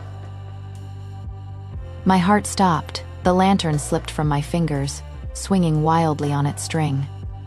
What about him? My voice came out barely above a whisper. He woke up 3 days ago. His recovery has been progressing well, but... She paused, and I could hear papers rustling. He has been asking for you, repeatedly. His vitals become unstable whenever we mention that you are not here. His wolf is agitated. The healers believe it is because your mate bond was severed during such a traumatic time. We don't have a mate bond anymore, I said flatly. I severed it. Miss George, with all due respect, a mate bond that has been active for years doesn't simply disappear when one party renounces it. The connection might be damaged, but traces remain, and those traces are causing Mr. Wolf significant distress. I closed my eyes, fighting the wave of emotion that threatened to pull me under. Why are you telling me this? Because he is refusing treatment. He is refusing to eat. He spends his days staring out the window, and the healers say he is searching for you through whatever remains of the bond. Dr. Chen's voice softened. I am not asking you to take him back. I am not asking you to forgive him. But if you could just visit once, give him closure, it might allow him to finally let go and heal properly. I already gave him closure, I said, my voice breaking. I left him a letter. I told Elder Lucian to deliver my message. What more does he want from me? I don't know, Miss George. But a man who loved someone as deeply as he clearly loved you. Maybe written words aren't enough. Maybe he needs to hear it from your lips. See it in your eyes that you truly mean never again. After she hung up, I stood frozen in the courtyard, the autumn breeze carrying the scent of wood smoke and dying leaves. Around me, children laughed and played, oblivious to the storm raging inside my chest. Margaret appeared at my elbow as if summoned by my distress. What is wrong? Kieran woke up. The words felt like stones in my mouth. They want me to visit him for closure. Margaret studied my face carefully. What do you want to do? I want to forget he exists, I said honestly. I want to erase the last 5 years and start over clean and new, without all this pain. But you can't, Margaret said gently. So the question isn't what you want. It is what you need. What will let you truly move forward? I thought about Kieran lying in that hospital bed, searching for me through a broken bond. I thought about the man who had taken 99 lashes rather than give me up. The man who had carried me through a landslide despite being impaled by wood. The man who had also chosen another woman's comfort over my pain, again and again and again. I need to see him one last time, I finally admitted. Not for him, for me, so I can look him in the eye and say goodbye properly, on my own terms. Margaret squeezed my hand. Then that is what you'll do. The journey to Northridge took 2 days by bus and train. I'd refused Lucian's offer to send a car, refused any assistance that might make me feel obligated or indebted. This trip was mine alone. The hospital was a massive modern building, all glass and steel, so different from the small mountain clinic where they'd first treated Kieran after the landslide. A sharp-suited assistant met me in the lobby. Brad, I realized with a jolt, Kieran's butler. Miss George, he bowed slightly, his expression carefully neutral. Thank you for coming. I am not here because of any summons, I said coldly. I am here because I choose to be. There is a difference. Of course. If my tone bothered him, he didn't show it. Mr. Wolf is on the 12th floor. I should warn you. He is not the same man you remember. None of us are, I replied. The elevator ride felt eternal. My reflection stared back at me from the polished doors. A woman with short hair and work, roughened hands, wearing simple clothes and no makeup. I looked nothing like the Elise who had lived in Kieran's mansion, draped in designer dresses and delicate jewelry. That girl was gone. In her place stood someone harder. Someone who had learned that love without trust was just another form of prison.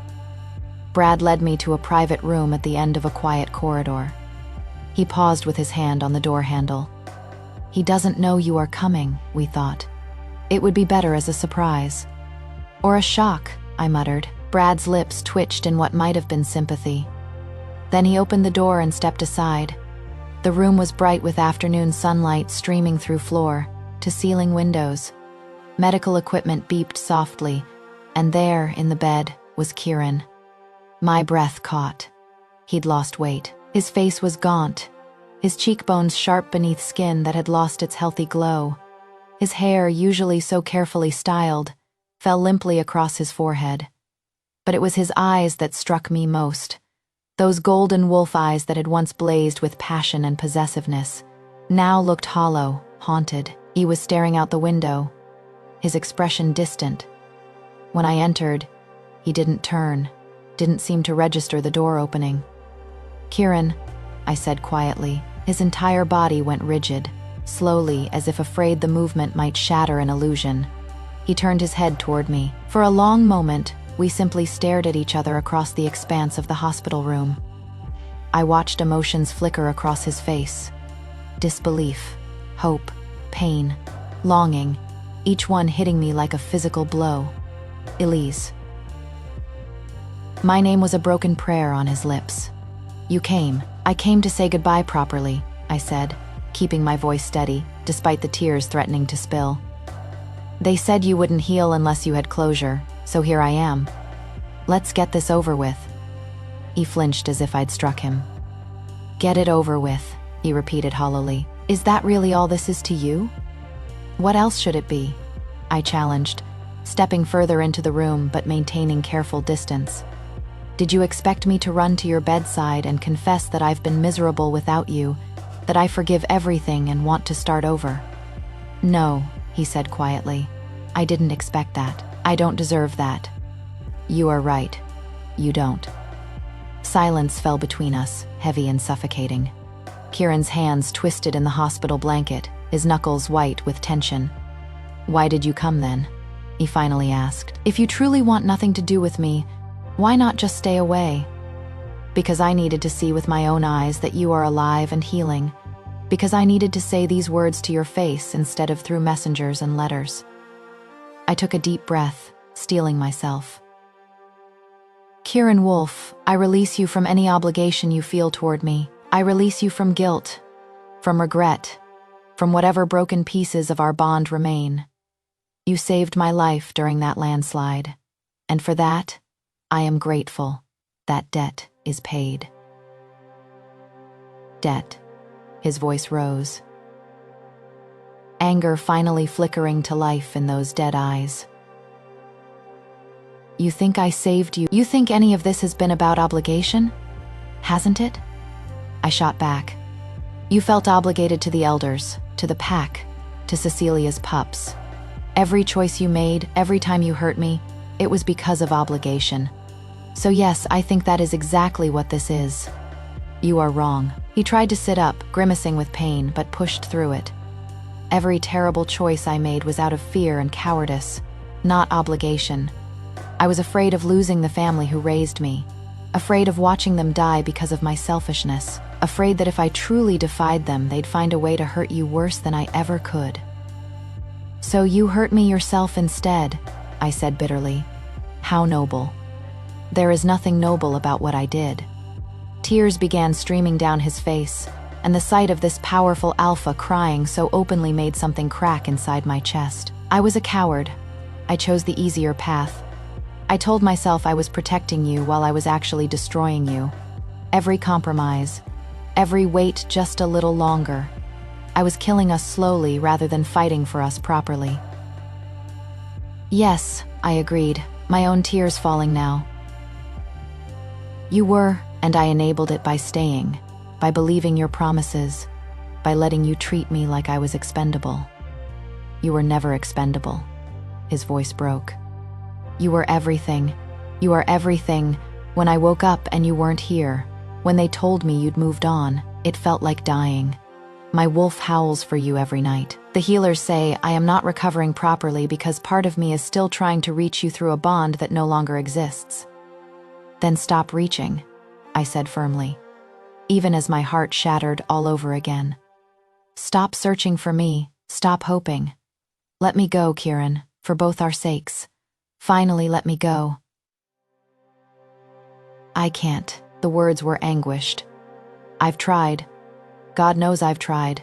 But you are in every breath I take, every beat of my heart. How do I let go of the only woman I've ever truly loved? The same way I let go of you, I replied, my voice soft but steady. By accepting that love isn't enough, by acknowledging that what we had is dead, killed by broken promises and betrayals too deep to heal, by choosing myself for once instead of choosing us.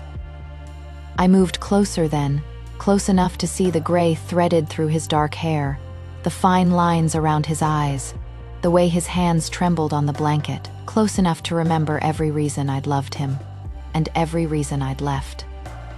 I don't hate you, Kieran, I said gently. I wish I did. Hate would be so much easier than this grief for what we lost, but I don't trust you anymore, and without trust we have nothing.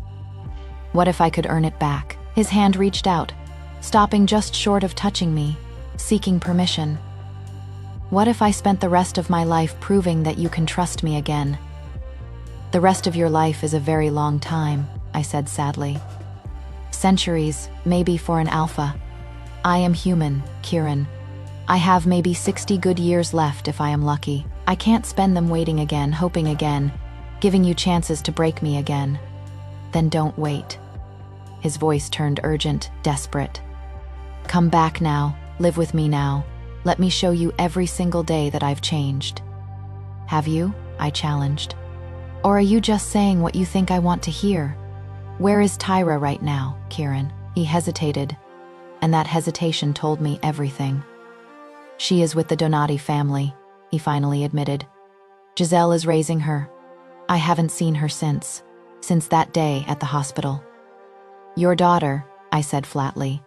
You abandoned your daughter because of what her mother did. She is not innocent, he protested. Cecilia used her, hurt her, all to manipulate me. She is a child, I interrupted sharply. A pup who did nothing wrong except be born to the wrong woman. And you cast her aside like she was nothing. What happens if we got back together and I somehow miraculously got pregnant? Would you abandon our children too if things got difficult? That is not fair. None of this is fair. My voice rose despite my efforts to stay calm. It wasn't fair that I had to watch you build a family with another woman. It wasn't fair that I was beaten and bled and locked away while you chose them over me again and again. And it is not fair that Tyra is paying for her mother's sins. Kieran looked stricken. What do you want me to do? I want you to be the man you promised you'd be, I said wearily. The one who took 99 lashes rather than give me up. The one who said he'd fight the whole world for me. But I don't think that man exists anymore. Maybe he never did. He did. He does. Kieran's hand finally closed the distance, his fingers brushing my wrist with desperate gentleness. Elise, please, tell me what I need to do to fix this. I'll do anything. I looked down at his hand on my wrist. The same hand that had once held mine so tenderly, that had wiped away my tears, that had signed the contract for his moonlight vow with Cecilia. Gently, I pulled away. You can't fix this, Kieran. Some things, once broken, can't be repaired. They can only be mourned and eventually released. I stepped back, putting distance between us again. I came here to give you closure. So here it is. I loved you. Past tense. You were my first love, my greatest love.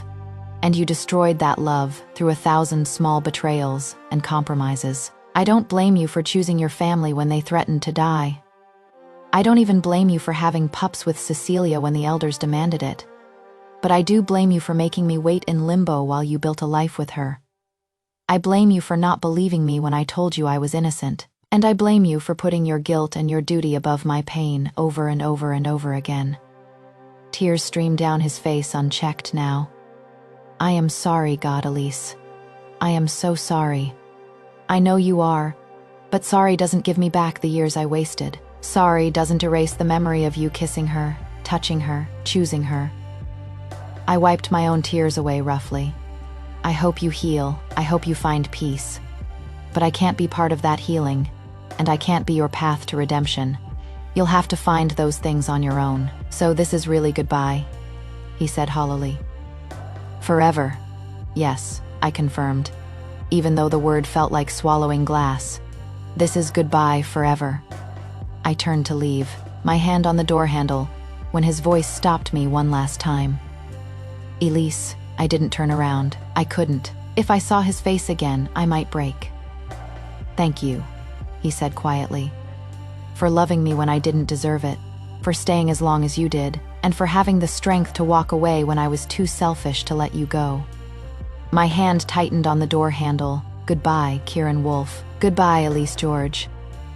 I walked out of that hospital room and didn't look back. In the elevator, I finally allowed myself to collapse against the wall, silent sobs shaking my frame. Brad pretended not to notice, staring straight ahead with professional detachment. It was done. It was finally truly done. And even though my heart felt like it had been carved out of my chest, even though every step away from him felt wrong, I kept walking. Because sometimes, loving yourself means leaving behind the person you love most. Sometimes, goodbye is the only kindness left to give. The mountain village welcomed me back with autumn's gentle embrace. Margaret took one look at my face and pulled me into a hug without saying a word. That night, I slept for 14 hours straight, the first dreamless sleep I'd had in months. When I woke, something had shifted inside me. The grief was still there, heavy and persistent, but it no longer felt like it was crushing me. Instead, it settled into my bones like old knowledge, something I could carry without it defining every moment of my existence. Life resumed its rhythm. I taught my classes, tended the herb garden, and spent evenings reading to the younger children. Kelly roped me into helping with the harvest festival, and I found myself actually enjoying the chaos of costume creation and event planning. 3 months after my visit to Kieran, a letter arrived. I almost didn't open it. The return address was from Northridge, written in handwriting I didn't recognize, but curiosity won out, and I carefully slit the envelope open. Dear Miss George, my name is Dr. Elena Chen. We spoke briefly on the phone regarding Mr. Wolfe's condition. I am writing to let you know that your visit, while painful, served its purpose. Mr. Wolfe has finally begun accepting treatment in earnest. He is eating properly, working with our healers, and showing significant improvement both physically and emotionally. More importantly, he has begun taking steps to address the damage he caused. He has entered extensive therapy to work through his guilt and understand the patterns that led to his choices. He is also reconnected with his daughter, Tyra, and is working to build a healthy relationship with her despite the complicated circumstances. I want to be clear, I am not writing this to encourage you to reconsider your decision. Your boundaries are valid and should be respected. Rather, I thought you might find peace in knowing that your honesty, as difficult as it was to deliver, helped him begin truly healing rather than merely existing. He asked me to pass along a message, which I'll relay without editorial comment. I am becoming the man I should have been all along. Not for her, because I know she is done with me, for myself, and for my daughter. Thank you for forcing me to finally face the truth. He has also asked that no further contact be attempted from his side. He respects your wishes for permanent separation and will not reach out again. I wish you all the best in your future endeavors. Sincerely, Dr. Elena Chen. I read the letter 3 times, then carefully folded it and placed it in my desk drawer. A weight I hadn't realized I was still carrying lifted from my shoulders. He was healing. He was changing. And most importantly, he was letting me go. That was all I'd ever really wanted. Spring arrived with explosions of wildflowers and the chaotic energy of newborns being welcomed into the village. One of our students, a bright girl named Lily, brought her new baby brother to school, and I found myself holding the tiny bundle with surprising ease. You are good with babies, Margaret observed, watching me rock the infant gently. You'll make a wonderful mother someday. Maybe, I said, surprised to find I meant it. For so long, the idea of children had been wrapped up in thoughts of Kieran, of the family we'd never have. But maybe my future didn't have to be defined by that loss. That same week, a new teacher joined our staff. His name was Daniel Foster, and he'd come from the city to escape the corporate world and find meaning in education. He was handsome in an understated way, warm brown eyes, kind smile, laugh lines that suggested he found joy easily. We became friends quickly, bonding over shared lesson plans and late-night grading sessions. He made me laugh with his terrible jokes and impressed me with his genuine care for the students. And slowly, so slowly, I almost didn't notice. I realized I was looking forward to seeing him each day. "You are smiling more," Kelly observed one evening as we prepared dinner in the communal kitchen. "Daniel wouldn't have anything to do with that, would he?" I felt my cheeks heat. "We're just friends." "Sure you are," she teased. "That is why he brings you coffee every morning exactly how you like it, and why you keep finding excuses to stay late on nights he is working." "I am not ready," I said quietly. "Not yet." Kelly's expression softened. "No one's rushing you, Elise. But don't close yourself off completely because of the past. You deserve happiness. You deserve someone who'll choose you first every single time." That night, lying in bed, I thought about what she'd said. Did I deserve happiness? Could I trust myself to choose wisely this time? Could I open my heart again without fear of it being destroyed? I didn't have answers, but for the first time in a long time, I was willing to ask the questions. 6 months later, the orphanage had grown significantly thanks to the Wolf family's continued funding. New classrooms had been built, more teachers hired, and the children thrived in ways that filled my heart with pride. I'd been promoted to head teacher, a role that came with more responsibility but also more satisfaction. Watching our students flourish, seeing them gain confidence and skills that would carry them beyond these mountains, that was the purpose I'd been searching for.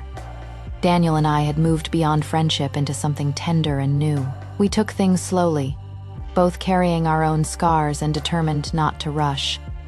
Our first kiss happened under the spring cherry blossoms, gentle and sweet and full of promise rather than passion. "I am not good at this," I'd confessed afterward, my hands trembling slightly. The last relationship I had, it ended badly. "Mine too," he'd admitted. "My ex-wife left me for my business partner. I thought I'd never trust anyone again." We'd stood there in mutual understanding, two wounded people choosing cautiously to try again. It wasn't the all-consuming fire I'd shared with Kieran. There were no mate bonds, no supernatural connections, just two humans finding comfort and joy in each other's company, building something sustainable rather than explosive. And that, I realized, was exactly what I needed. 1 year later, the letter arrived on a Tuesday morning, delivered by a private courier who looked deeply uncomfortable with his mountain assignment. Inside was a formal invitation, printed on expensive cardstock with elegant calligraphy. "The Northern Pack requests the honor of your presence at the redemption ceremony of Alpha Kieran Wolf and the official recognition of Tyra Wolf as Pack heir." Me hands shook as I read the attached personal note, written in Kieran's bold handwriting. "Elise, you don't owe me your presence, but I wanted you to know that the man you challenged me to become is finally here. I've spent this year earning back my pack's trust, building a real relationship with my daughter, and working to become worthy of the second chance I've been given. I am not asking you to forgive me. I am not asking for anything except the opportunity to show you, from a distance, that your words mattered, that you mattered, that the pain you endured wasn't meaningless. If you choose not to come, I'll understand completely. But if you do attend, know that it is not about us. It is about closure, about both of us seeing with our own eyes that we've both moved forward into better futures.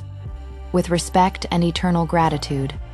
Kara and I showed the invitation to Daniel that evening. We'd moved in together a month prior, sharing a small cottage on the edge of the orphanage grounds. He read it carefully, then looked at me with those kind, patient eyes. "Do you want to go?"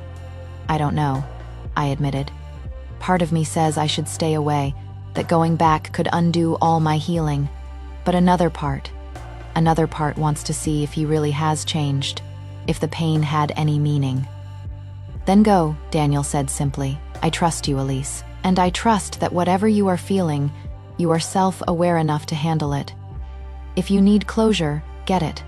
I'll be here when you get back." His calm acceptance made me fall a little more in love with him. This was what a healthy relationship looked like. trust without possessiveness, support without conditions. The redemption ceremony was held on the night of the full moon, just as the moonlight vow had been. But this time, the atmosphere was completely different. The sacred grove had been transformed. Instead of the opulent decorations from Kieran's ceremony with Cecilia, everything was simple and natural: wildflowers and candles, traditional pack symbols carved into the ancient trees. I arrived quietly, slipping into the back of the assembled crowd. Many faces I didn't recognize, but a few I did. Lucian, looking older but healthier than when I'd last seen him. Brad, standing at attention near the front. And there, at the center of it all, Kieran and Tyra, my breath caught. Kieran looked transformed. He'd regained the weight he'd lost. His face no longer gaunt but strong and determined. But it was the expression in his eyes that struck me most: clear, focused, at peace in a way I'd never seen before. Beside him stood Tyra, now a young girl rather than an infant. She held his hand confidently, looking up at him with obvious adoration and trust. Lucian stepped forward to address the assembly. His voice carried across the grove, amplified by alpha authority, but tempered with humility. "We gather tonight not to celebrate, but to acknowledge," he began. "A year ago, this pack nearly tore itself apart through deception, manipulation, and misplaced priorities. Our alpha made choices that harmed innocents. Our council enabled those choices through our own selfishness and prejudice." A murmur ran through the crowd. "Tonight, we acknowledge those failures publicly. We ask forgiveness from those we harmed, though we know forgiveness may never come. And we commit ourselves to building a pack based on truth and honor rather than tradition and bloodline supremacy." He turned to Kieran. "Alpha Kieran, do you accept the responsibility for the pain you caused?" "I do," Kieran said clearly, his voice carrying across the grove. "I hurt people I claim to love through cowardice disguised as duty. I prioritized comfort over courage. I broke sacred promises because keeping them required sacrifice I was unwilling to make." He paused, his eyes scanning the crowd, and for just a moment they found mine. I saw recognition flicker across his face, followed by something like gratitude, before he continued. "I abandoned my principles when they became inconvenient. I let the woman I loved suffer while I built a false life with someone else. And I allowed my daughter to become a pawn in games she never asked to play." His hand tightened on Tyra's. "These actions were inexcusable. All I can do now is ensure they never happen again." "And how will you ensure that?" Lucian prompted. "By choosing integrity over ease, by protecting the vulnerable rather than the powerful, by teaching my daughter that love means choosing someone every single day, not just when it is convenient." He knelt beside Tyra, meeting her eyes. "By being the father and the alpha, I should have been all along." The ceremony continued with traditional blessings and pack vows, but I barely heard them. I was too caught up in watching this new version of Kieran interact with his daughter. Gentle but firm, loving without being indulgent, present in a way he'd never managed with Cecilia's manipulations clouding everything. This was the man I'd glimpsed all those years ago, the one I'd believed in. And he was finally here, just not for me. As the ceremony concluded and the pack began celebrating, I slipped away before anyone could spot me. I'd seen what I needed to see. Kieran had indeed changed. The pain had meaning. We'd both grown from the destruction of what we'd shared, and now we could both finally truly move on. I'd just reached the parking area when a small voice called out behind me. "Wait." I turned to find Tyra running toward me, her little legs pumping hard. She skidded to a stop in front of me, breathing hard, her eyes wide with something like wonder. "You are Elise," she said. Not a question, a statement. "I am," I confirmed gently, crouching to her level. "Hello, Tyra. Daddy talks about you sometimes," she confided, glancing back toward the grove. "When he thinks I am asleep, he tells stories about a brave human girl who saved him and taught him what real love meant." My throat tightened. "Does he?" She nodded seriously. "He said you were the best person he ever knew, and that I should try to be brave and kind like you." Her small hand reached out, touching mine carefully. "Thank you for teaching him. He is a really good daddy now." Tears burned behind my eyes. "I am so glad, sweetheart. You deserve a good daddy. He deserved a second chance," she said with the solemn wisdom of a child who'd seen too much too young. "Everyone makes mistakes. The important thing is fixing them." "You are absolutely right," I agreed, my voice thick. "Give your daddy my best, okay?" "I will." She hesitated, then threw her arms around my neck in an impulsive retry continue. "I will." She hesitated, then threw her arms around my neck in an impulsive hug. "I hope you are happy too. Daddy says you deserve all the happiness in the world."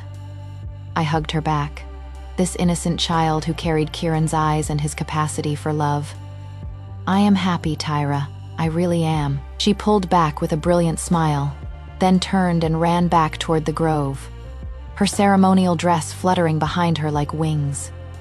I stood there for a long moment, watching her disappear into the celebrating crowd. Then I climbed into my car and drove away from the Northern Pack territory, leaving behind the last ghost of my past. Daniel was waiting when I got home, a cup of tea already prepared and a fire crackling in the hearth. He took one look at my face and pulled me into his arms. "How was it?" "Healing," I said simply, nestling into his warmth. "He really has changed. He has become the man I always believed he could be." "Does that change how you feel?" Daniel asked carefully, without accusation or fear, just honest curiosity. I pulled back to look at him properly, this kind, patient man who brought me coffee every morning and made me laugh until my sides hurt, who supported my dreams without trying to control them and trusted me without needing constant reassurance. "No," I said truthfully. "It just confirms that I made the right choice. He needed to lose me to find himself, and I needed to lose him to find myself." Daniel's smile was warm as summer sunlight. "Then I am glad you went. Closure is important." We settled on the couch together, my head on his shoulder, and watched the fire dance. Outside, spring rain began to fall, washing the world clean. I thought about the girl I'd been, so young, so certain that love could overcome anything. She'd learned the hard way that love without respect, trust, and consistent action was just a beautiful lie. But she'd also learned that heartbreak wasn't the end, that you could be shattered completely and still piece yourself back together into something new, that loving again after loss was terrifying and brave, and absolutely worth the risk. "Daniel," I said softly, I love you." It was the first time I'd said it. We'd been dancing around the words for weeks, both of us cautious, both of us carrying old wounds. But suddenly, I was certain. He pressed a kiss to my temple, his arms tightening around me. "I love you too, Elise. Not because you are perfect or because you'll never hurt me, but because you are real, and you are here, and you choose me every day." "And you choose me," I whispered. "Every day," he confirmed. "Every single day." We stayed like that as the rain fell and the fire burned low, two people who'd been broken by love finding new wholeness in each other. And somewhere in the Northern Pack territory, I hoped Kieran was finding his own peace. Not in another person, but in becoming someone worthy of his daughter's trust and his pack's respect. We'd both walked through fire. We'd both been destroyed by choices and circumstances beyond our control, but we'd both survived. And sometimes, survival was its own kind of victory. The mountain village had become more than just an orphanage. Thanks to continued investments and Margaret's tireless advocacy, it had transformed into a full educational complex, a school that attracted students from all over the region, both human and supernatural. I stood at the podium during our 5th annual graduation ceremony, watching 20 proud students accept their diplomas. Some would go on to universities in the city. Others would return to their home communities to teach what they'd learned. All of them carried pieces of hope we'd planted together. "Education is freedom," I told them, echoing the words Margaret had once told me. "It is the key that unlocks doors you didn't even know existed. Take that key and open every door you can find, and when you do, hold it open for someone else behind you."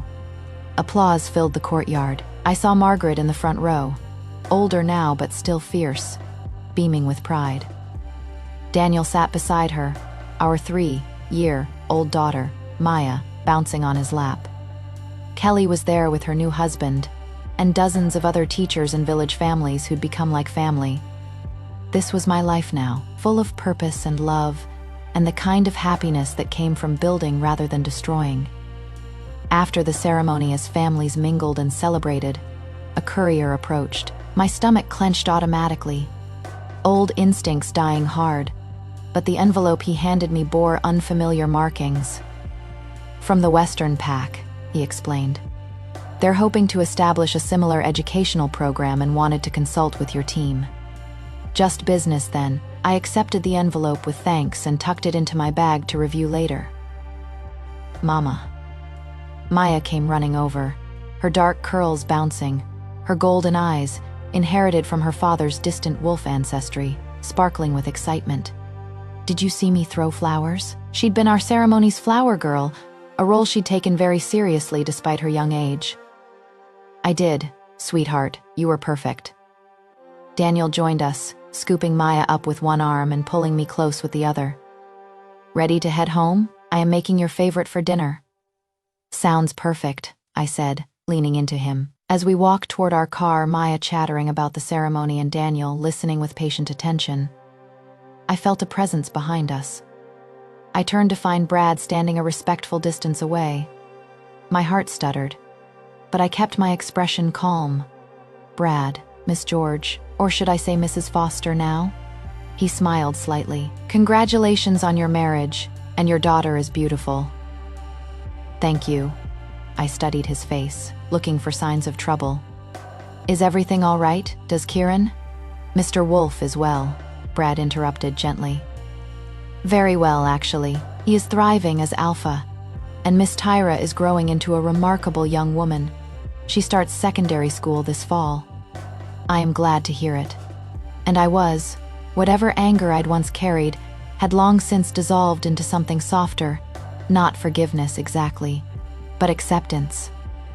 "I am not here on his behalf," Brad continued. "I am here on my own. I wanted to tell you. Thank you for being the catalyst that finally forced him to change. The pack is better now. Stronger, more just. We've eliminated many of the old prejudices that caused so much harm." He reached into his jacket and pulled out a small velvet box. "This belongs to you. Mr. Wolf found it among Cecilia's possessions after she was sent away. He asked me to return it years ago, but I wasn't sure if you'd want reminders." I opened the box with trembling hands. Inside was my mother's crystal bracelet, or rather, the pieces of it carefully preserved. "It can be repaired," Brad said quietly. "There is a craftsman in the city who specializes in restoring broken heirlooms. Mr. Wolf already arranged payment if you wish to have it done." Tears pricked my eyes as I touched the shattered crystals. My last connection to my mother, broken by spite and cruelty, yet somehow preserved. "Thank you, Brad," I managed, "for keeping it safe, for everything." He bowed slightly, the gesture full of respect rather than servitude. "You deserve happiness, Miss George. I am glad you found it." He left as quietly as he'd come, leaving me standing there with the pieces of my past literally in my hands. Daniel, who'd been waiting patiently with Maya, came back to my side. "Everything okay?" I looked at the bracelet, then at my husband and daughter, then at the school behind me filled with students and hope. "Everything's perfect," I said honestly. "These pieces, I think I'll have them repaired, not to wear but to keep, to remember where I came from and how far I've traveled. And to pass down to Maya someday," Daniel suggested, "understanding as always, a reminder that broken things can be made beautiful again." Exactly. We drove home as the sun set behind the mountains, painting the sky in shades of gold and rose. Maya fell asleep in her car seat, clutching her flower basket. Daniel held my hand across the console, his thumb tracing gentle circles on my skin. I thought about the girl I'd been, the one who'd loved an alpha so completely she'd lost herself. the one who'd endured betrayal and heartbreak and still found the strength to walk away. She'd been so afraid that leaving meant giving up on love forever. She hadn't known that walking away from the wrong love would eventually lead her to the right one. I thought about Kieran too, and hoped he'd found his own version of peace. Our story hadn't ended with happily ever after, but it had ended with growth. With lessons learned and wounds healed and two people becoming better versions of themselves through pain.